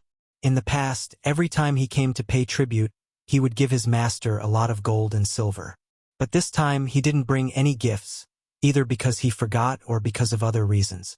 This already made his master a little unhappy. This time, Tang Tong came here with the intention of making things difficult for the magazine king and reminding him. But he didn't expect that the magazine king would leave so straightforwardly. From the beginning to the end, he didn't even have the slightest intention of confronting him, which made Tang Tong unable to find a place to say anything. Tang Tong was a little dissatisfied that the matter was resolved so easily. This should have been an opportunity to perform meritorious deeds, but now he missed it. He was unhappy, but he didn't say anything to Tiger's mane. He only said that if anyone came to the Yang family manor to cause trouble in the future, he should send someone to inform him and he would deal with it. Then he turned and left with the embroidered uniform guards. After Tiger's Mane saw Tang Tong and the others off, he returned to the manor and reported everything to Yang Qindong in detail. Yang Qindong listened to Tiger's Mane's report with a calm expression.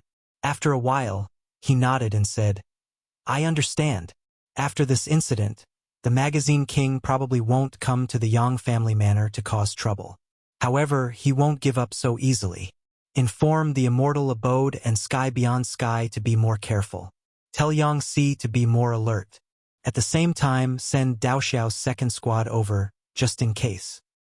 "Young master, now that Dao Xiao's second squad has left, there's only Qiu V's first squad left. If anything happens, your safety," Tiger's Mane said with some worry. "This young master's safety is naturally not an issue. If something really happens, don't I still have you guys? Besides, even if something really does happen, it's not like you don't know this young master's strength. If you want to touch me, who knows if there's anyone in the world who can do it." Yang Qindong's voice was filled with confidence. With his ability to enter the warehouse at any time, and even have a helicopter appear at any time, anyone who wanted to capture him would have to be willing.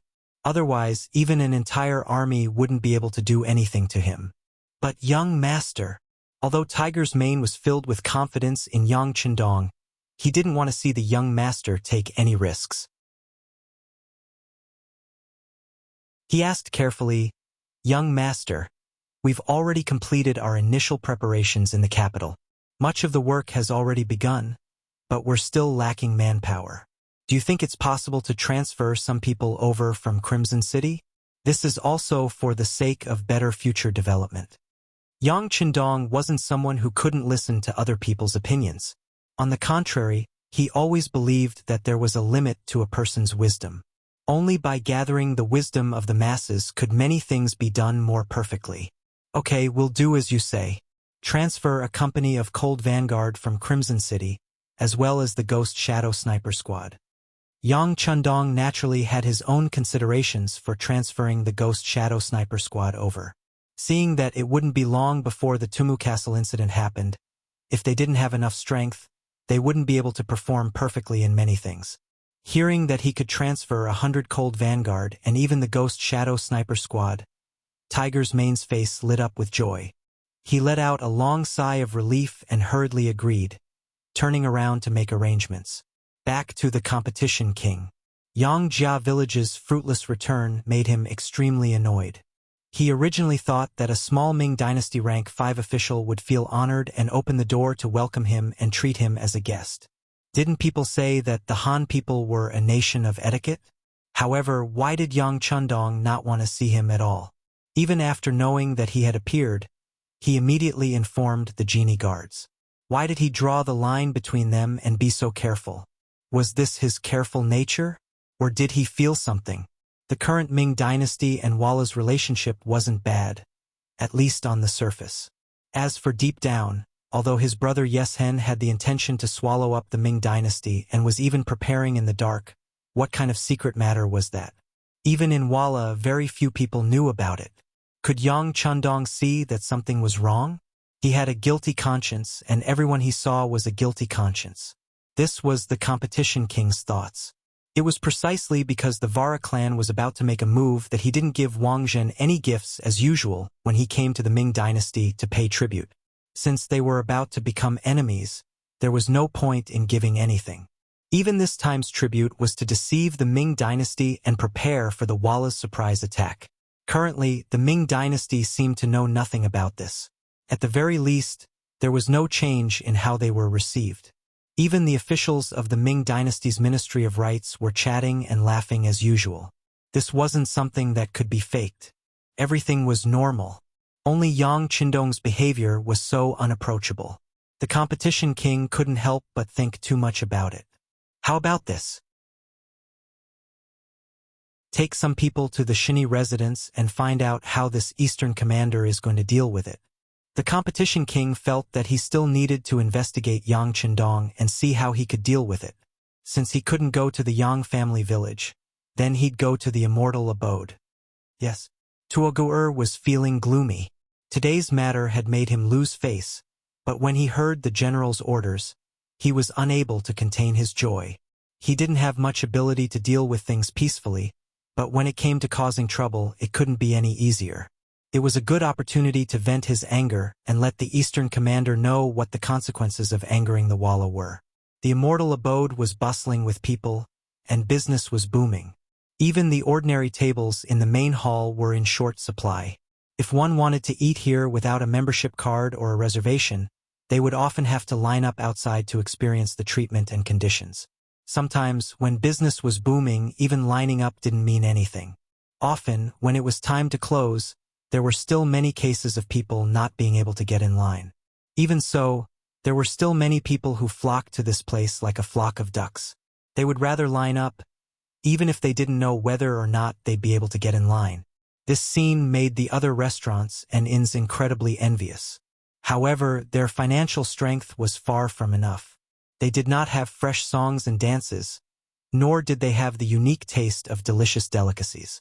They also did not have transparent glass, unique private rooms, and well-trained service staff who were very skilled in dealing with people and had different styles. The hardware and software weren't on the same level. Even when the other restaurants saw how popular the immortal abode was, they couldn't think of anything else other than envy and jealousy. But today, at noon, the exciting scene they'd been looking forward to for a long time had happened. Someone had actually come to the immortal abode to cause trouble because of a problem with a table. This made the other restaurants incredibly excited. Even if they couldn't obtain any benefits from seeing the immortal abode in trouble, it was still enough to comfort them.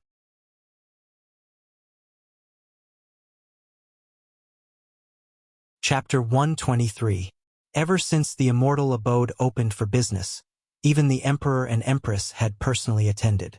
Numerous civil and military officials had also come to congratulate them. In addition, the embroidered uniform guard could appear at any time, reducing the chances of someone causing trouble to a minimum. Even if there were customers who were dissatisfied with not being able to sit at a table, they could only endure due to the reputation of the immortal abode. As time passed, the guests who came here got used to it. There were even some who used this as an excuse to take advantage of the situation. For example, when someone offended an enemy, owed money, or was on the wrong side of the road, the immortal abode would become their place of refuge. Often, as long as they stood in line, no matter how deep their hatred was, they wouldn't dare to make a move here. In this kind of environment, the employees of the immortal abode naturally developed a sense of security. For example, the two supervisors, Mu Lily and Chui Na used to be the procuress of the 100 Flowers Hall and 9 Arts Workshop. They used to compete in secret. Now that they were both supervisors of the immortal abode, they began to compare themselves in secret. Fortunately, Dong Shuai was there to suppress them, so they didn't dare to go too far. On the contrary, they fought over each other, all for the sake of leaving a better impression in Dong Shuai's heart. Although the supervisors of the immortal abode had a lot of work to do, and they had to interact with a lot of customers every day, the good thing was that everyone gave them enough face. At the very least, they were in a cheerful mood. As a result, the two supervisors didn't have to act as if they were inferior to others. On the contrary, everyone's status was equal here. There were even some who would say good things in front of them and secretly give them money in order to get a position faster. The immortal abode had long since established a rule that no employee was allowed to accept tips. If they were caught doing so, they would be fired immediately with no room for negotiation. Because of this, only 2 people had been caught since the opening of the immortal abode. Their faces were full of regret as they begged for mercy. Even if they knelt on the ground, it did not change their ending at all. This was also a great deterrent to the other staff members here. Even the 2 foremen did not dare to take a single silver coin for themselves. In fact, Yang Chendong had always treated everyone who worked for him well. For many people, being provided with food, clothing, and money was already a good thing that fell from the sky. There were also some people who were selfish and greedy beyond measure. It was no wonder that they were ruthlessly dealt with. Since they couldn't take tips, nice words poured in like a tide. As the foreman, Mu Lily and Chui Na felt as if they were bathing in the sun all day long. They were in a good mood. Mu Lily was on duty today. As the foreman, she did her best to arrange everything. until a waitress ran in front of her and said that there was a customer in the line outside who had an extremely bad attitude. He was so bad that the two waitresses in charge of the line were scolded to the point of crying. "There's such a thing? Bring me over to take a look." Mu Lily was astonished to hear that there were people causing trouble outside the immortal abode. In her eyes, what kind of place was this? Even the emperor and empress approved of it, and the officials of the imperial court would visit from time to time. There was actually someone who dared to say such filthy things here? Did they really eat a bear's heart or a leopard's gall? Mu Lily was a bit confused, and even a bit curious. She wanted to see just who had the guts to cause trouble outside the immortal abode. She walked over to the long line outside the entrance with the female attendant. As soon as she arrived, she saw a waitress walk up to her with a tear-stained face. "Sister Lily, it's that person." His words are so unpleasant to hear. We called a male waiter over to mediate, but he even knocked him to the ground. What? He dares to hit people? Mu Lily's expression was full of shock when she heard this. In her eyes, anyone who dared to cause trouble here already didn't know the immensity of heaven and earth. What kind of confidence did he have to actually dare to injure people? Or was he really just a brute without any schemes? Wasn't he afraid of being captured by the embroidered uniform guard and imprisoned? With all kinds of confusion and doubt in her mind, she followed the two waitresses to the front of the long line, where she saw the brawny man, Tuj, spittle flying all over the place. Tuj had come here to cause trouble. After receiving General Wang's orders, he'd made his preparations and arrived at the immortal abode at noon the next day. His original plan had been to look for trouble after entering the immortal abode. He hadn't expected that he'd be forced to wait in line because he hadn't made an appointment in advance and didn't have a membership card on him. He was the captain of a dignified general's bodyguard. Even in the Walla, he was an existence that could do as he pleased. Very few people dared to not give him face. How could he not be angry when he was given the cold shoulder here? Add to that the fact that he'd come here to cause trouble in the first place. He immediately flew into a rage. He began to spout nonsense in the queue, cursing the immortal abode and saying that they were bullying their customers. He even encouraged others to stop spending money here. Those who could afford to spend money in the immortal abode were either wealthy or respectable. What they wanted was face. Naturally, they wouldn't be swayed by Tuj's words. They only looked at him as if they were watching a show. Everyone had noticed that there were embroidered uniform guard members nearby. However, they didn't immediately stop this man in foreign clothing. It seemed like they were waiting for some kind of order. The embroidered uniform guard really did want to arrest him, but it was Tuj's attire that allowed them to recognize him as someone from the Walla. It was very likely that he was part of the diplomatic mission. When it came to diplomatic matters, the embroidered uniform guard didn't dare to act recklessly. They were truly the epitome of what it meant to be an expert in civil wars, but an amateur in foreign wars. By the time Mu Lily arrived, this was the scene that greeted her. Tuogu'er was stomping her feet and cursing something, surrounded by a crowd of onlookers. One of the immortal abode's attendants had been beaten up, and blood was flowing from his nose. He glared angrily at Tuogu'er with the help of a waitress. "What are you doing? Do you know where you are? If you don't explain yourself today, I'll report you to the authorities and have you arrested." Mu Lily looked at the injured waiter from afar. Her eyes flashed with extreme anger. Ever since she'd been promoted to a member of the House of Good Children, she'd been able to speak with many people as equals. She no longer feared the authorities. On the contrary, when she encountered a problem, she would report it to the authorities. Suddenly, an extremely beautiful woman had appeared to criticize him. Even though she wasn't young anymore, she was still in her mid-20s. In Tuj's eyes, she was still extremely attractive. He only felt that the woman in front of him was 100 times prettier than the prostitute he'd found in the red light district last night. His male hormones had officially come online. "Yo, such a beautiful woman wants to work here to earn money? Why don't you follow this captain? I guarantee that you'll live a good life in the future. What do you think?"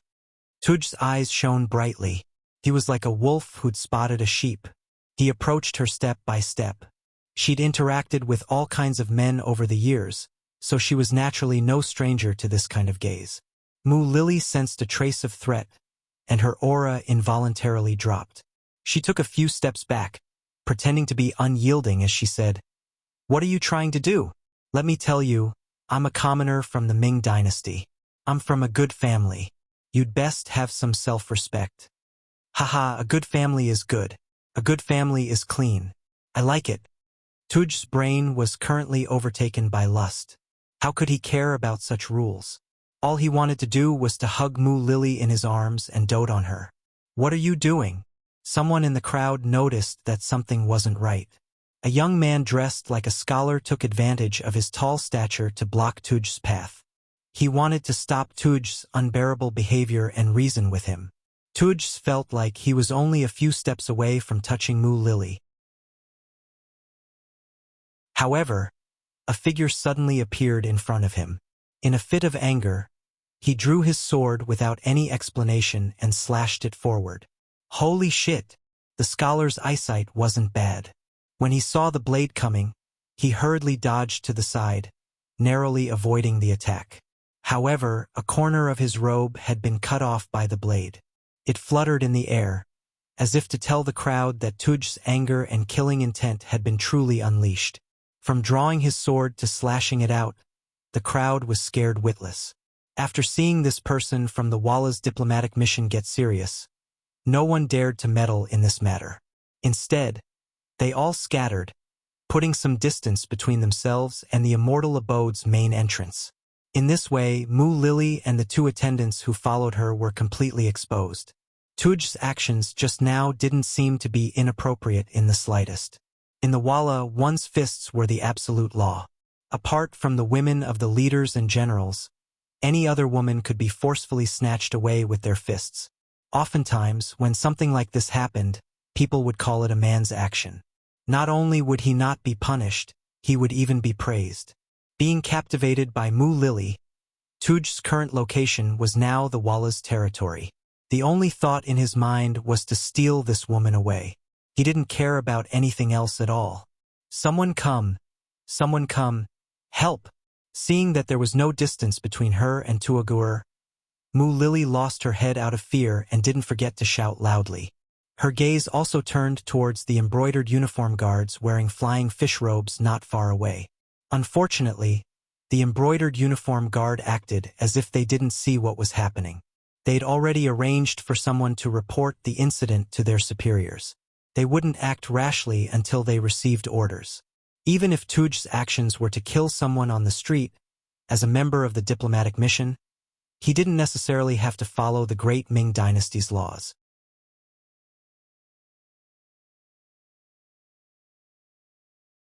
Chapter 124. The brocade robe's indifference caused Mu Lily's expression to change again and again. Her originally rosy cheeks were now drained of color, and her complexion paled considerably. An ominous thought appeared in her mind. It seemed that she was definitely going to suffer a loss today. If she were to be taken away by this outsider on the streets, the consequences would be self-evident. If that were to happen, she might as well die. Mu Lily was someone who had seen the world. When she was young, she had once been a courtesan, who knew how many men had set their sights on her, but not a single one had succeeded. It was clear that she still had some tricks up her sleeve, and even her personality was firm and unyielding. And now, seeing that she couldn't even rely on the soldiers, she prepared to bite off her tongue and commit suicide in a fit of anger. Even if she were to die here, she couldn't let anyone take her away and ruin her innocence. Mu Lily's eyes flashed with a trace of ruthlessness. She wanted to take her own life, but at this moment, Tuagur's thick and solid right hand was already in front of her. Seeing that it was about to touch her snow-white skin, Mu Lily closed her eyes, waiting for the final moment to take her own life. However, what happened next didn't happen. Instead, she heard the muffled sound of a fist, followed by a cry of pain. When she opened her eyes, the first thing she saw was Yang Si pulling back his fist and Tuogier falling to the ground. This move also caused Dao Xiao and his team members, who had been hiding in the shadows, to stop what they were doing. They had been arranged here precisely because Yang Chundong had sensed that something was about to happen. In order to complete his mission, Dao Xiao was prepared to open fire. However, he also knew that if he opened fire, things would become complicated. Just as he was hesitating and making up his mind to open fire, Yang Si was one step ahead of him. Yang Si was a trusted person. He was one of the Dong Shuai's servants, and was in charge of the security of this place. Normally, he would enter the immortal abode and sky beyond heaven more often than the other servants, but his behavior was always extremely ordinary. Even when he was interacting with others, he was extremely polite. Over time, after everyone saw that he did not have the slightest arrogance, they started to get along with him. Occasionally, they would even make lewd jokes, which often made this young man, who had just turned 20, blush. He was just an ordinary servant. If he wasn't Dong Shuai's subordinate, he wouldn't have received any attention. However, such an ordinary person was able to knock Tugger down to the ground with a single punch. This extremely contrasting scene caused Mu Lily's beautiful eyes to widen in shock.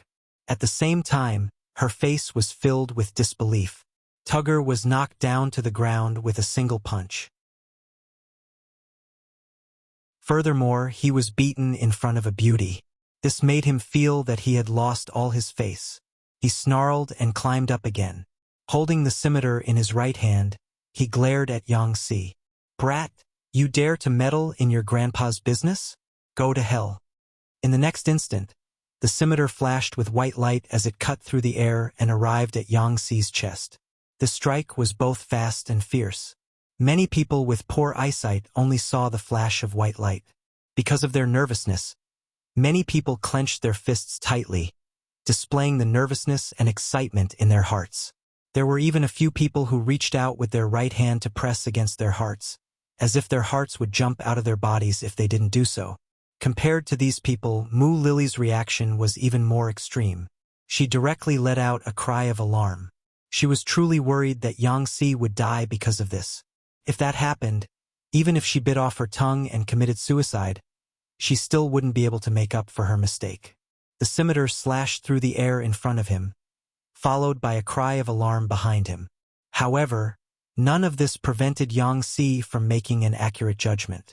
Under his inhuman training, he had long since mastered the ability to maintain a steady state of mind. When the scimitar slashed over, he merely leaned his body slightly to the side and narrowly dodged the sharp edge of the scimitar. Following that, he rushed forward like an arrow. His right hand changed from a fist to a palm as he moved forward, grabbing Tugger's right hand that was holding the scimitar. Following that, before anyone could react, he clenched his fist, twisted his wrist, lifted his arm, and spun his hand around to raise Tugger's right arm high up in the air. Then he exerted some force. Accompanied by a crisp, "Kacha" sound, Tugger's right arm was instantly dislocated, causing Tugger to cry out in pain once again. This series of actions was executed extremely beautifully. Regardless of whether it was the timing of the attack or the intensity of the attack, they were all extremely suitable. It gave people the feeling that the outcome of the battle was decided with just a single exchange of blows. Tugger, who looked taller and fiercer, cried out in pain as he hugged his arm. He was like a fat pig that had been slashed but didn't die. After doing all this, Yang Si confidently took 2 steps back and stood back at his original position. It was as if he hadn't made a move at all. Only when he saw Tugger crying out in pain and losing his ability to fight, did Yang Si slowly turn around and come to Mu Lily's side. He extended his right arm to support the trembling Mu Lily and gave her a smile. This smile was like the sun in the cold winter, illuminating Mu Lily's heart. She swore that she had seen many smiles in her life, but none of them were as sincere as the one in front of her eyes. It didn't give her the feeling that her heart was shaken. This smile caused Mu Lily's amorous heart to ripple. Her face turned crimson and her eyes flashed with a blurred color like that of a drunk person. As if he had also felt the changes in Mu Lily's body, Yang Si's face turned red. While feeling his heartbeat suddenly accelerate, he hurriedly turned his head to the side and looked at the 2 female attendants who were also in a daze. He said, "Why aren't you sending Big Sister Mu back to her room to rest? Oh yes, yes. After seeing Yang Xi's performance just now, the two attendants' attitudes towards him underwent a qualitative change. When they heard his words, they didn't dare hesitate in the slightest. They agreed and pulled Mu Lily, whose body was burning hot, away from this place. Just as Mu Lily and the others entered the immortal abode, a group of embroidered uniform guards arrived not too far away. They had received orders to stop Tugger from causing trouble here. However, when they saw that the troublemaker had already been taught a lesson, they casually berated him a few times before walking up to Tugger and leaving. As he watched the embroidered uniform guards leave, Yang Xi's intuition told him that this matter wouldn't end just like that. After all, he had dealt with Tugger on the streets. With the embroidered uniform guard's personality, he probably wouldn't let this matter rest so easily. It seemed like he could only immediately report this matter to the young master and let the Dong Shuai make a decision. Tugger's arm was reattached by an experienced member of the embroidered uniform guard. Only then did the pain lessen significantly. Now that his body was no longer in so much pain, he returned to his previous arrogant self. He bluntly asked why the embroidered uniform guard hadn't taken down the person who had injured him. Just as Tugger was criticizing the embroidered uniform guard for their unfairness, the embroidered uniform guard appeared. Beside him was a eunuch dressed in eunuch robes. Moreover, from the way the others treated him, it was clear that this person's status wasn't low. His name was Chen Sengbao, and he was the supervising eunuch of the Imperial Horse Directorate. He could be considered a well-known figure among the eunuchs. Of the 24 eunuchs of the Ming dynasty, the Ceremony Directorate and the Imperial Horse Directorate were the most important. The Ceremony Directorate was the first of the 12 directorates, and it was often in conflict with the Prime Minister. Although the Imperial Horse Directorate was the last to be established, it was in charge of matters related to the Ministry of War, such as the Imperial Horse Directorate. Even Wang Zhen wasn't able to hide the truth from the eunuchs. There were many people below him who didn't completely listen to his orders. For example, the eunuchs Jining and Gao Rang of the Ceremony Directorate often didn't listen to his orders. There was also this Chen Sengbao. Speaking of Chen Sengbao, he was also deeply trusted by Zhu Qizhen.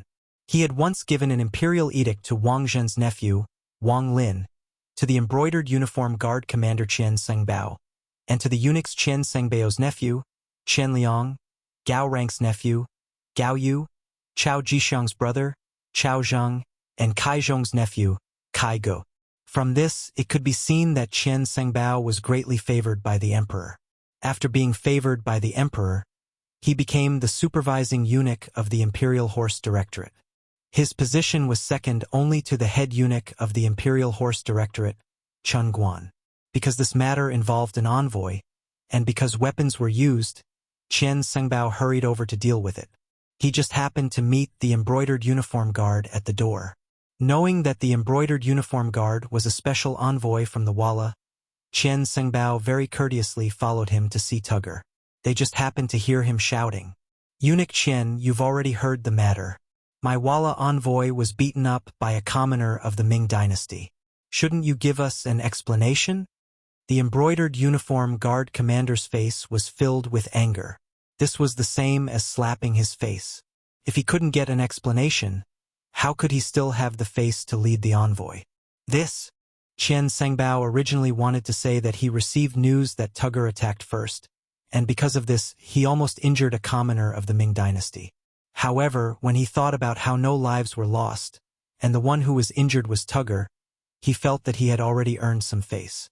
Since that was the case, it wasn't a big deal to hand over the person who beat him up and end this fight. After all, the Ming dynasty and the Walla still valued peace. Tang Qian, who did it? Chen Sengbao saw the embroidered uniform guard's Tang Tong and waved his hand to call him over. Tang Tong was in charge of monitoring the envoy. Previously, when the embroidered uniform guard commander went to Yangjia village, he was the one who showed up. This time, when Tugger was beaten up, he was still the one who came forward to investigate the matter. Chen Sengbao's status was higher than Tang Tong's. Since the other party asked, Tang Tong couldn't not answer. After thinking for a moment, he replied, "I heard that it was done by one of Yang Shima's servants." Yang Shima? Yang Qindong? That Dong Shuai? Qian Songbao chuckled, and an imperceptible coldness flashed through his eyes. Yang Qindong's name could be said to be well known in the capital, and he was even in the limelight. Not only was he very talented, he was also very rich. He had also received Zhu Qizhen's recognition, and had a good relationship with Wang Zhen, so everything he did seemed to go smoothly.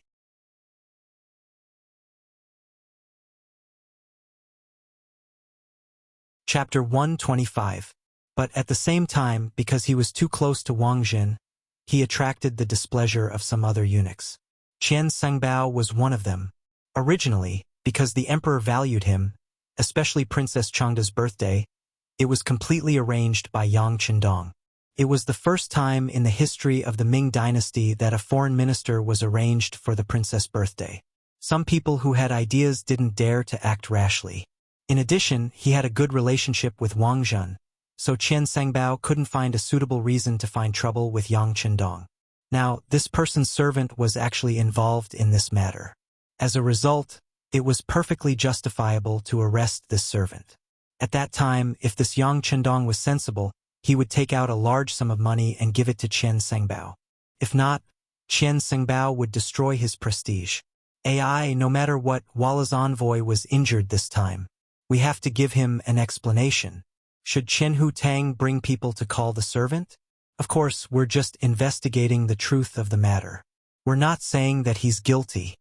Qian Sengbao had a sinister smile on his face, as if everything was for the public good. Asking Tang Tong to arrest Yang Qindong's servant was to destroy the relationship between Dong Shuai and Wang Zhen. Who didn't know that Tang Tong was eunuch Wang Zhen's subordinate? Qian Sengbao was wholeheartedly for the public, and he came out in front of Walla's envoy. He didn't have to worry that Tang Tong wouldn't do it. Otherwise, it would be openly disobeying the orders of his superior. Even if a lawsuit was brought to the emperor, Wang Zhen wouldn't be able to plead for his servant. Tang Tong wasn't stupid at all. On the contrary, he was very shrewd. Otherwise, he wouldn't be able to become a Qian Hu. How could he not see Qian Sengbao's intention? However, the situation was like this. He had no other choice but to do it. He thought that if he explained properly when he went to catch the servant, he would not destroy the relationship between eunuch Wang and Dong Shuai. After all, they were both beneficial if they cooperated, and harmful if they separated. Presumably, Dong Shuai should be very clear about this point. He would definitely not destroy the harmony between everyone because of a servant. All right, I'll go capture them right away. After receiving the order, Tang Tong led her subordinates towards the immortal abode. The immortal abode wasn't affected by what was happening outside. What happened outside the gate was just one of the topics that everyone talked about. Compared to most people's indifference, Mu Lily was extremely nervous. After a while, her heart slowly calmed down. Then, she began to worry about Yangtze. Wounding Tile's messenger in the middle of the street was a serious crime. She didn't know how a mere servant like him could be so skilled. This time, he had caused such a big mess. He wondered if anything would happen to him. Although Dong Shuai was very capable, this was only a servant's accident. How much effort would he put in? If Yangtze was punished because of her, or even arrested by the brocade guard, what would she do? Just when Mu Lily was blaming herself, Madame Snow came to her room to rest. When she smiled, 2 shallow dimples appeared on her cheeks. With Dong Shuai's nourishment, she looked even more indescribably beautiful. Sister Mu, why did you call me here in such a hurry? What's the matter? Madame Shui was arranging the performances in the front hall.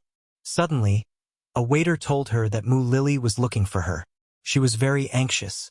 She put off all her work and came here because of the sisterly love between sisters.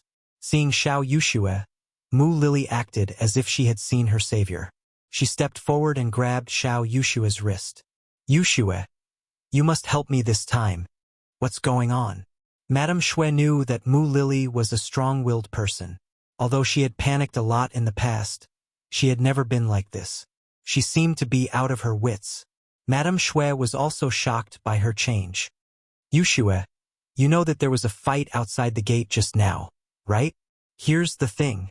After Mu Lily told her the details, Xiao Yushua's face changed. She became more nervous and worried. So this time, in order to save you, Yang Si injured the messenger of Walla, which got him into big trouble. Unless Dong Shuai is willing to help, I'm afraid that he is just a servant.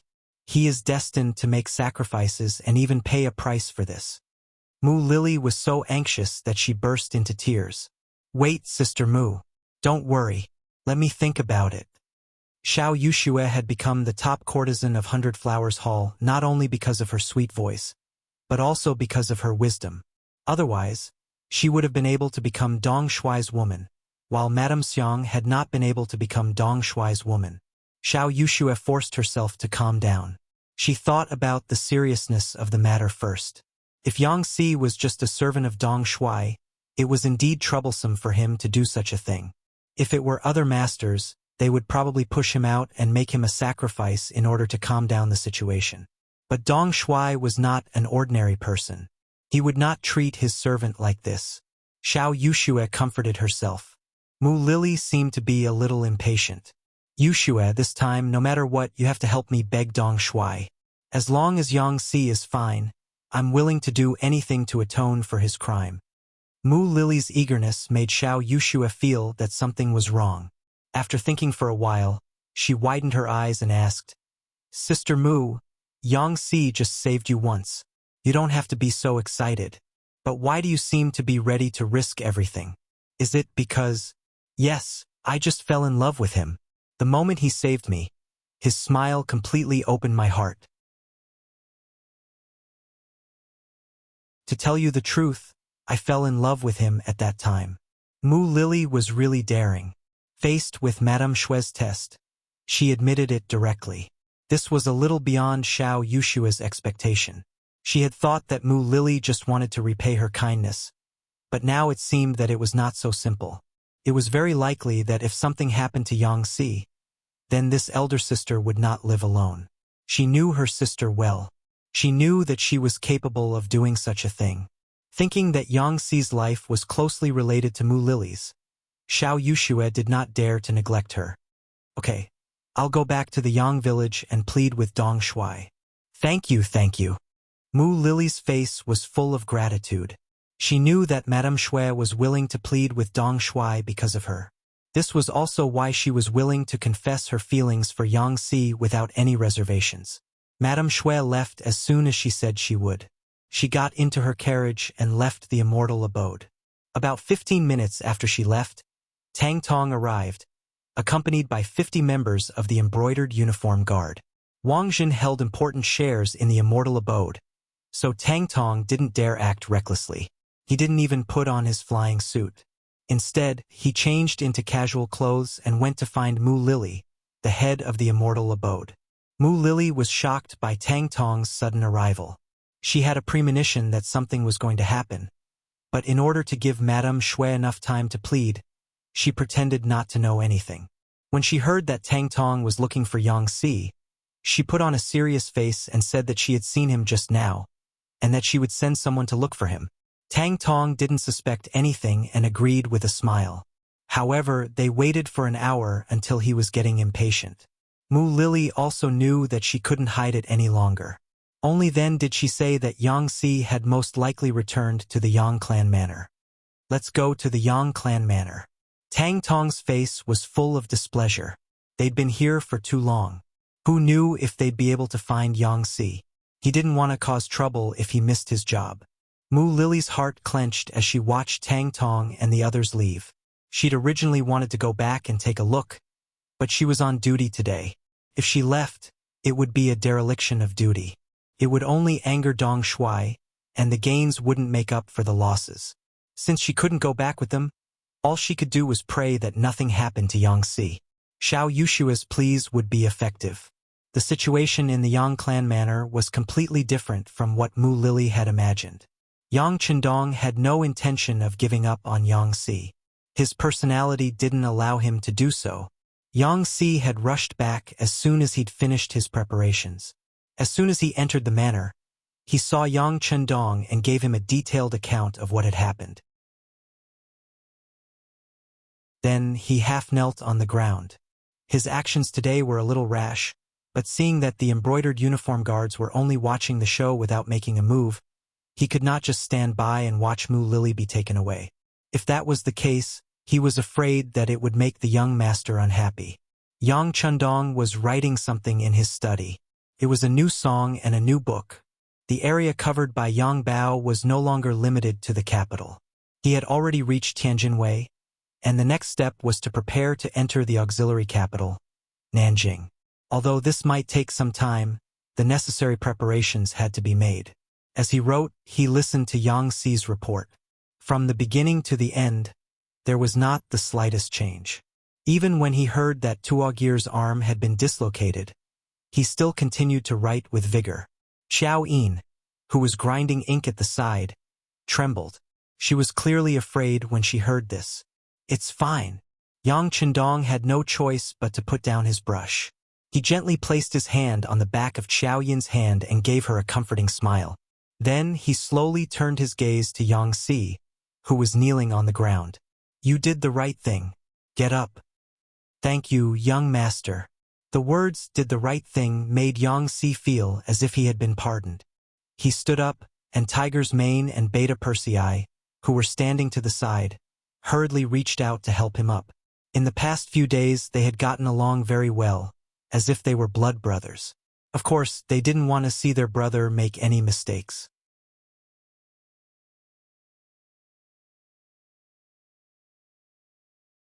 Chapter 126. When he saw Tiger's Mane and Beta Persei's nervous expressions, Yang Chundong chuckled. With our current strength, we can still cause trouble, but we shouldn't be afraid of it. If anyone provokes us, when it comes to matters of principle, we absolutely cannot back down. If we can't back down, we'll F***ck them up. The vulgar F***ck them up caused Tiger's Mane and the others to tremble, their eyes shining. This was the temperament and style of a true hero. This matter was originally caused by the Walla emissaries being overbearing. They wanted to see me but couldn't, so they had no choice but to target the immortal abode.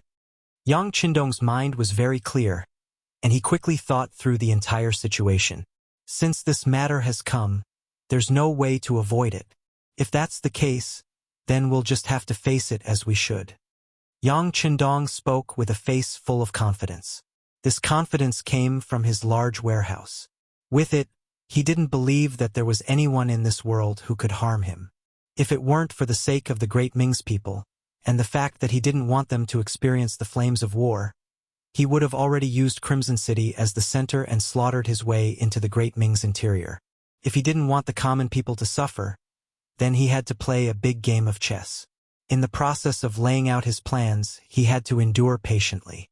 However, enduring patiently didn't mean that he had no principles to back down.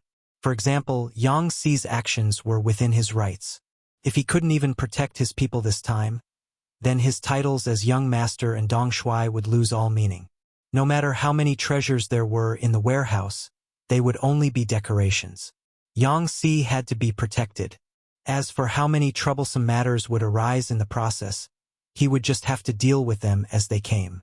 He had already made up his mind. When he was about to announce it, Madame Snow stumbled into the study.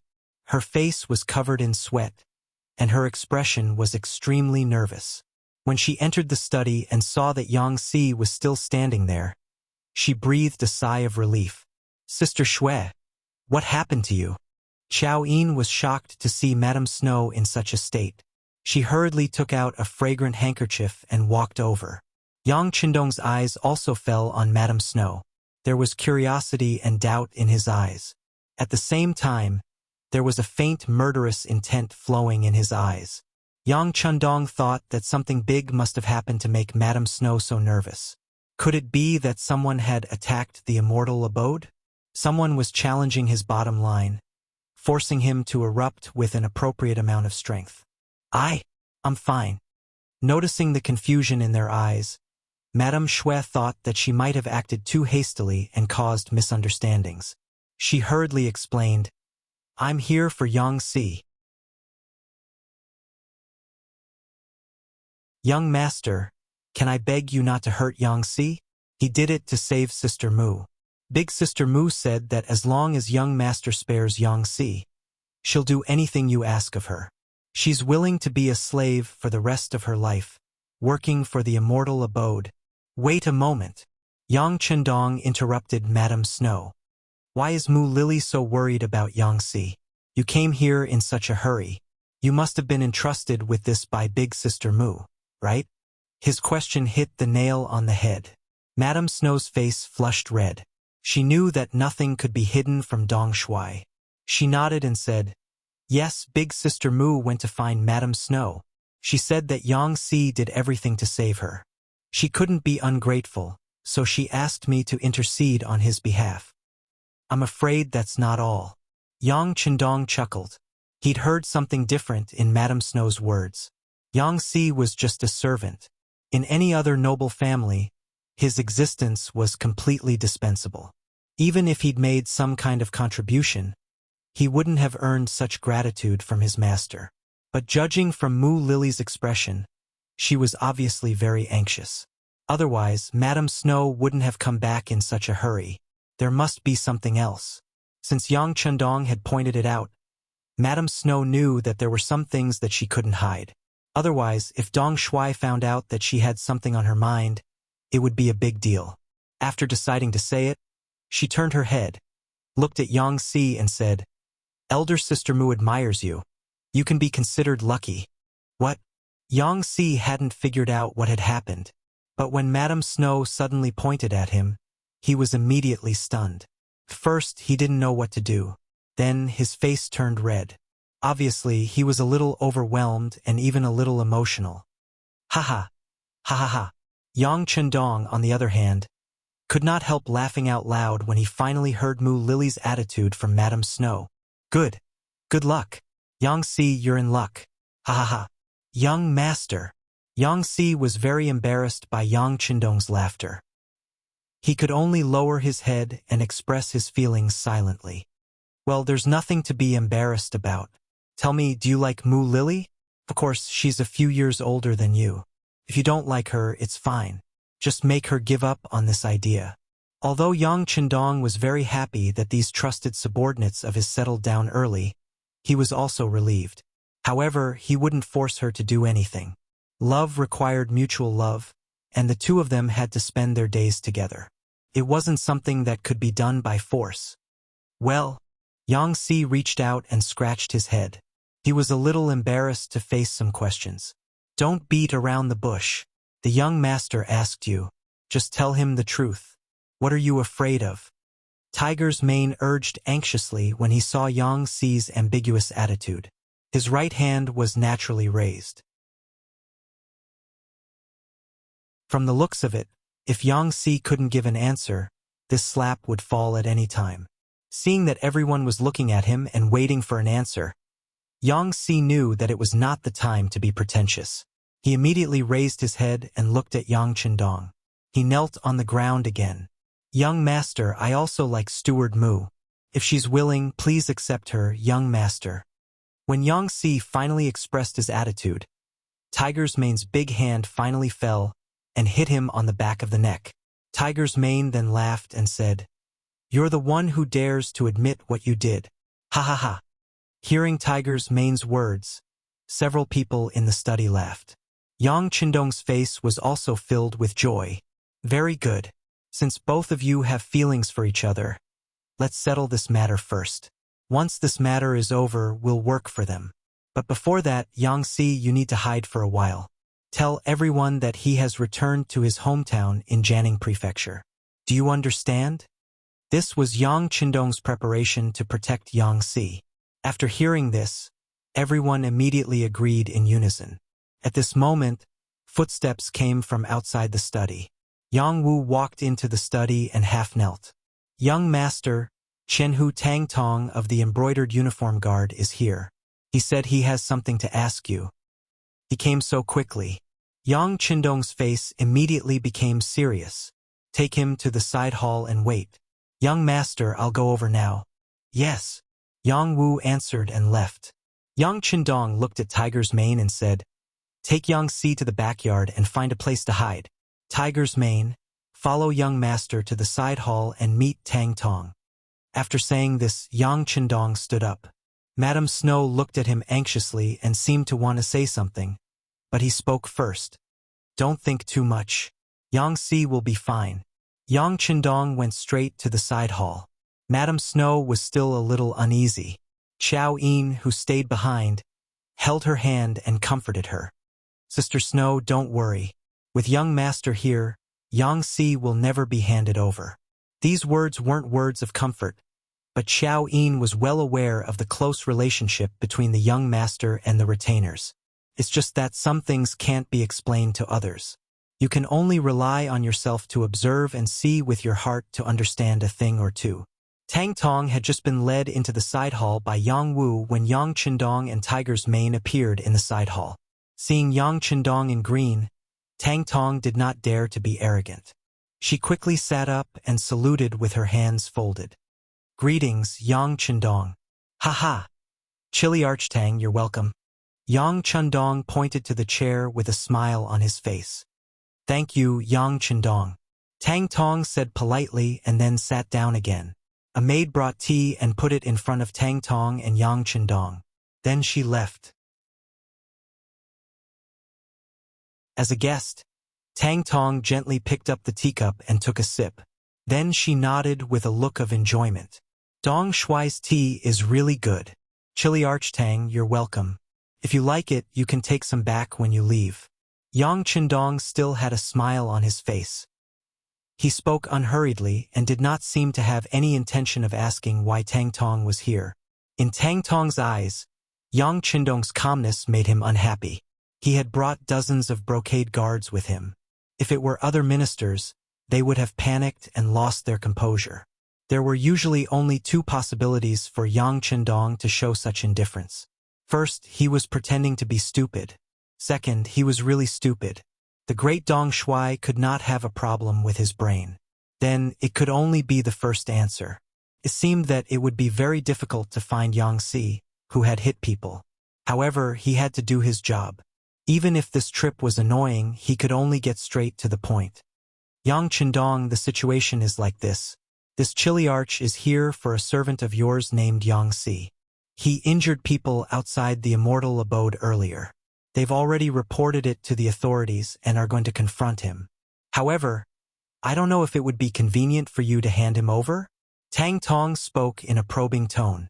If one looked closely, they would even see a trace of a smile on her face.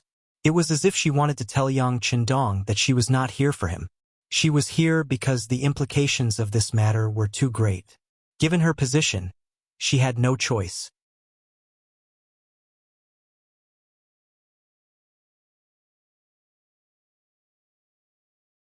Chapter 127. Yang Qindong listened attentively, without the slightest hint of annoyance. It was as if he had just learned of this matter. When Tang Tong finished speaking and closed his mouth, he feigned surprise and said, "Something like this actually happened. How audacious." Tang Tong didn't know whether he was referring to Yang Si, who had beaten someone up, or to Tang Go, who had wanted to commit murder outside the immortal abode. As soon as he said this, Tang Tong's expression became somewhat unsightly. However, what made him even more embarrassed was that Yang Qindong seemed to have only expressed his attitude. After saying this, he didn't say anything else. Unable to bear it any longer, Lord Tang raised his head to look, only to see Yang Qindong leisurely sipping on his tea. This attitude really infuriated Tang Tong quite a bit. "What's this? Your servant was injured by someone else, and as the master, you're just going to let it go with a single comment of audacity?" Tang Tong's expression darkened. "Yang Shima, you see, the matter has already happened. Shouldn't we arrest him?" "Of course.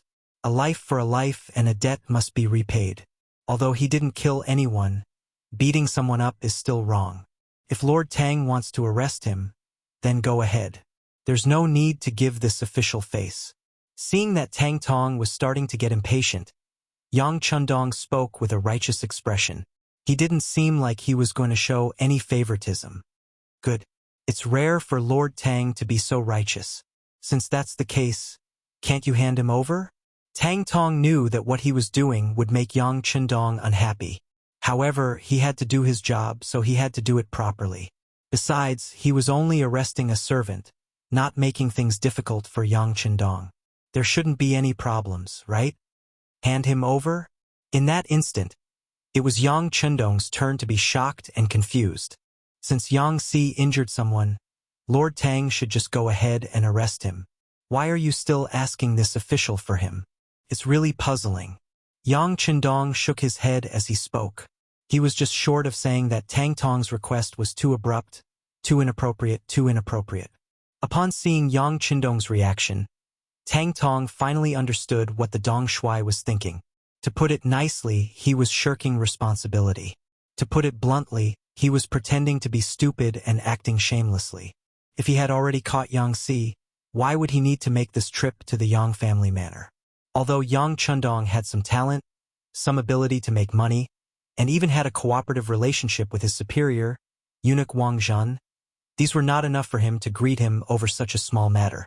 Angry at Yang Chendong's act of pretending to be stupid, Tang Tong's expression became much more severe. Yang Shima, to tell you the truth, Yang Si escaped and I don't know where he went. This time, I came to the Yang family manor to ask you to hand him over. Seeing that Tang Tong had finally revealed his tale, Yang Chendong chuckled and shook his head as if he had heard a funny joke. Lord Tang, I said that Yang Si beat someone up. It's right for you to arrest him. There's no need to say anything to this official. As for what you said about asking me to hand him over, it's really inconceivable. What? Could it be that Yang Shima didn't hide him? I've already asked the soldiers guarding the city. They saw Yang Si coming out of the city gate and heading towards the Yang family manor. Tang Tong laid out the situation she knew on the table, as if she already had something on him. He had no choice but to admit it. What a joke. If that's the case, then Lord Tong is certain that I'm harboring criminals. Very well, then please show me the evidence. If this official is guilty, then I'm willing to accept the punishment. Yang Chendong spread out his hands and frowned as he spoke with great displeasure. I don't have direct evidence, but this lord is certain that Yang Si must be in the Yang family manor. If you don't hand him over, then forgive this lord for being unreasonable and searching the manor.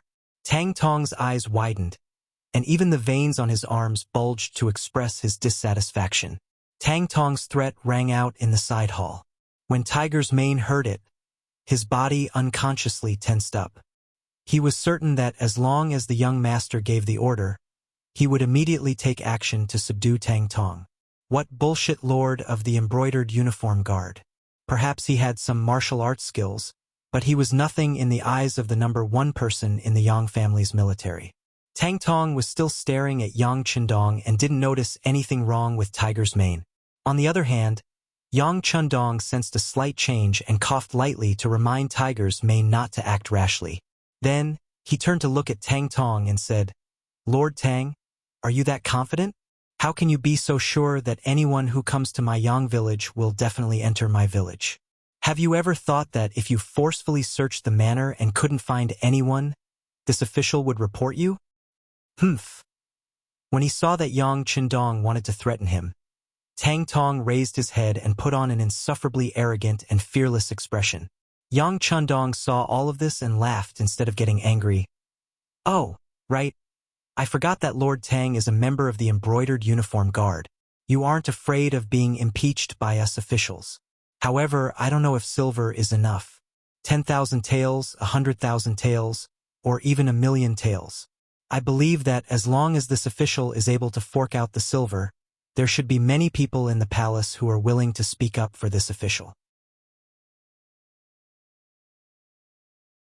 When the time comes, one side is a huge sum of money, while the other is a mere lord of the embroidered uniform guard. What do you think those people will choose? Of course, it's hard to say if you are worth that much money. However, this official knows that in order to maintain their dignity, it is worth it to fork out some silver. Not to mention, this official has a lot of silver, so much so that I can't spend it all. I don't think I need anyone to remind me of this, right? As soon as he finished speaking, Tang Tong's expression changed again. When Tang Tong first heard that he was going to be impeached, he didn't care.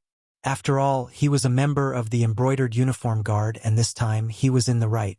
This was also the reason why the embroidered uniform guard and the East faction guards were so arrogant. However, when he continued to listen and heard that Yang Chendong wanted to use silver to pave the way and bribe the people in the palace, it was as if he had hit the weak spot of a snake. Finally, his expression began to change drastically. It wasn't the people in the imperial court, but the people in the palace. This meant that Yang Chendong didn't want to give the silver to the officials, but to the eunuchs in the palace. As a subordinate of the eunuchs, Tang Tong was very clear about the human nature of eunuchs. In the eyes of these people who couldn't be considered complete, loyalty and friendship were all nonsense. Only silver and authority were tangible things that could be seen and touched. The entire embroidered uniform guard only had 14,000 man posts and only 14,000 man officers. Who knew how many people were staring at each of the positions? If he didn't make any mistakes, there would still be people looking for mistakes. If Yang Chendong was really willing to pay a large sum of money, his position as the 1,000-man officer would really be in danger. He even thought that in the face of such a large sum of money, even his immediate superior, eunuch Wang Zhen, might abandon him. In the palace, there was no lack of capable people. Under the influence of what they saw and heard every day, the eunuchs had long gotten used to the internal strife. They had long understood what it meant to cheat each other and what it meant to hit someone when they were down. Once something happened to him, he didn't know how many people would secretly plot against him. Would Yang Chendong be willing to pay a large sum of money? Others didn't know, but the things that this person did couldn't be judged by common sense. Perhaps for the so-called dignity that wasn't worth much, he would really do it. If he was really willing to pay 1,000,000 taels of silver, he dared to guarantee that he would have a good time raiding the village. However, it wouldn't be long before countless reasons would appear to make him a prisoner. After a careful analysis, Tang Tong couldn't help but break out in a cold sweat. When he looked at Yang Chendong, although the other party's face had already returned to its previous calm state and looked as harmless as before, for some reason, in his eyes, Yang Chendong seemed to have become as terrifying as a ferocious tiger that could eat people. Noticing that Tang Tong's expression was constantly changing, Yang Chendong didn't say anything else, nor did he have the intention to rush him. He knew that some things needed to be thought through by himself. Of course, if the other party wasn't afraid of his threat, then there was only one last step left, which was to let the tiger's man and the others strike first. Although the consequences of this would be extremely severe, it was still better than raiding the village. After the Yang family manor passed through his hands, there were already too many secrets. Many of the good things stored were also used up and he didn't have time to put them away. This matter also reminded Yang Chendong that in the future, it was better not to put too many things that could not be seen by others in the manor. He had to be vigilant at all times. He did not want to wait until something big happened. If he reacted then, it might be too late. Yang Chendong didn't say anything, but Tang Tong's heart was in turmoil. In the end, his rationality prevailed over his impulse. If he searched the village, regardless of whether he found Yang Si or not, he was afraid that this enmity would be formed. He could foresee that the outcome that awaited him wouldn't be too good. Since that was the case, he might as well do a favor at little cost. Sigh. After a long sigh, Tang Tong was also an expert at acting. He frowned and said as if he had been wronged, "Yang Sima, of course this Qian who doesn't want to make things difficult for you." However, the order was given by the Imperial Horse Supervisor Eunuch Qian Sung. "I'm only following orders. If I can't find him, I really don't know how to explain it." That's simple. Yang Chendong's face was full of confidence. He gave Tang Tong a friendly smile and said, "Qian Hu Tang, you can say that Yang Si knew that he had hurt someone and was afraid of being sued, so he has already left the capital. It's very likely that he went to the Yang family manor in Jianing Prefecture. As long as the checkpoints along the way are strict, it's very likely that he will be intercepted and arrested halfway." You're tuning in to the Journey of the Soul YouTube channel. Don't forget to subscribe and join us on this journey to catch the most captivating stories.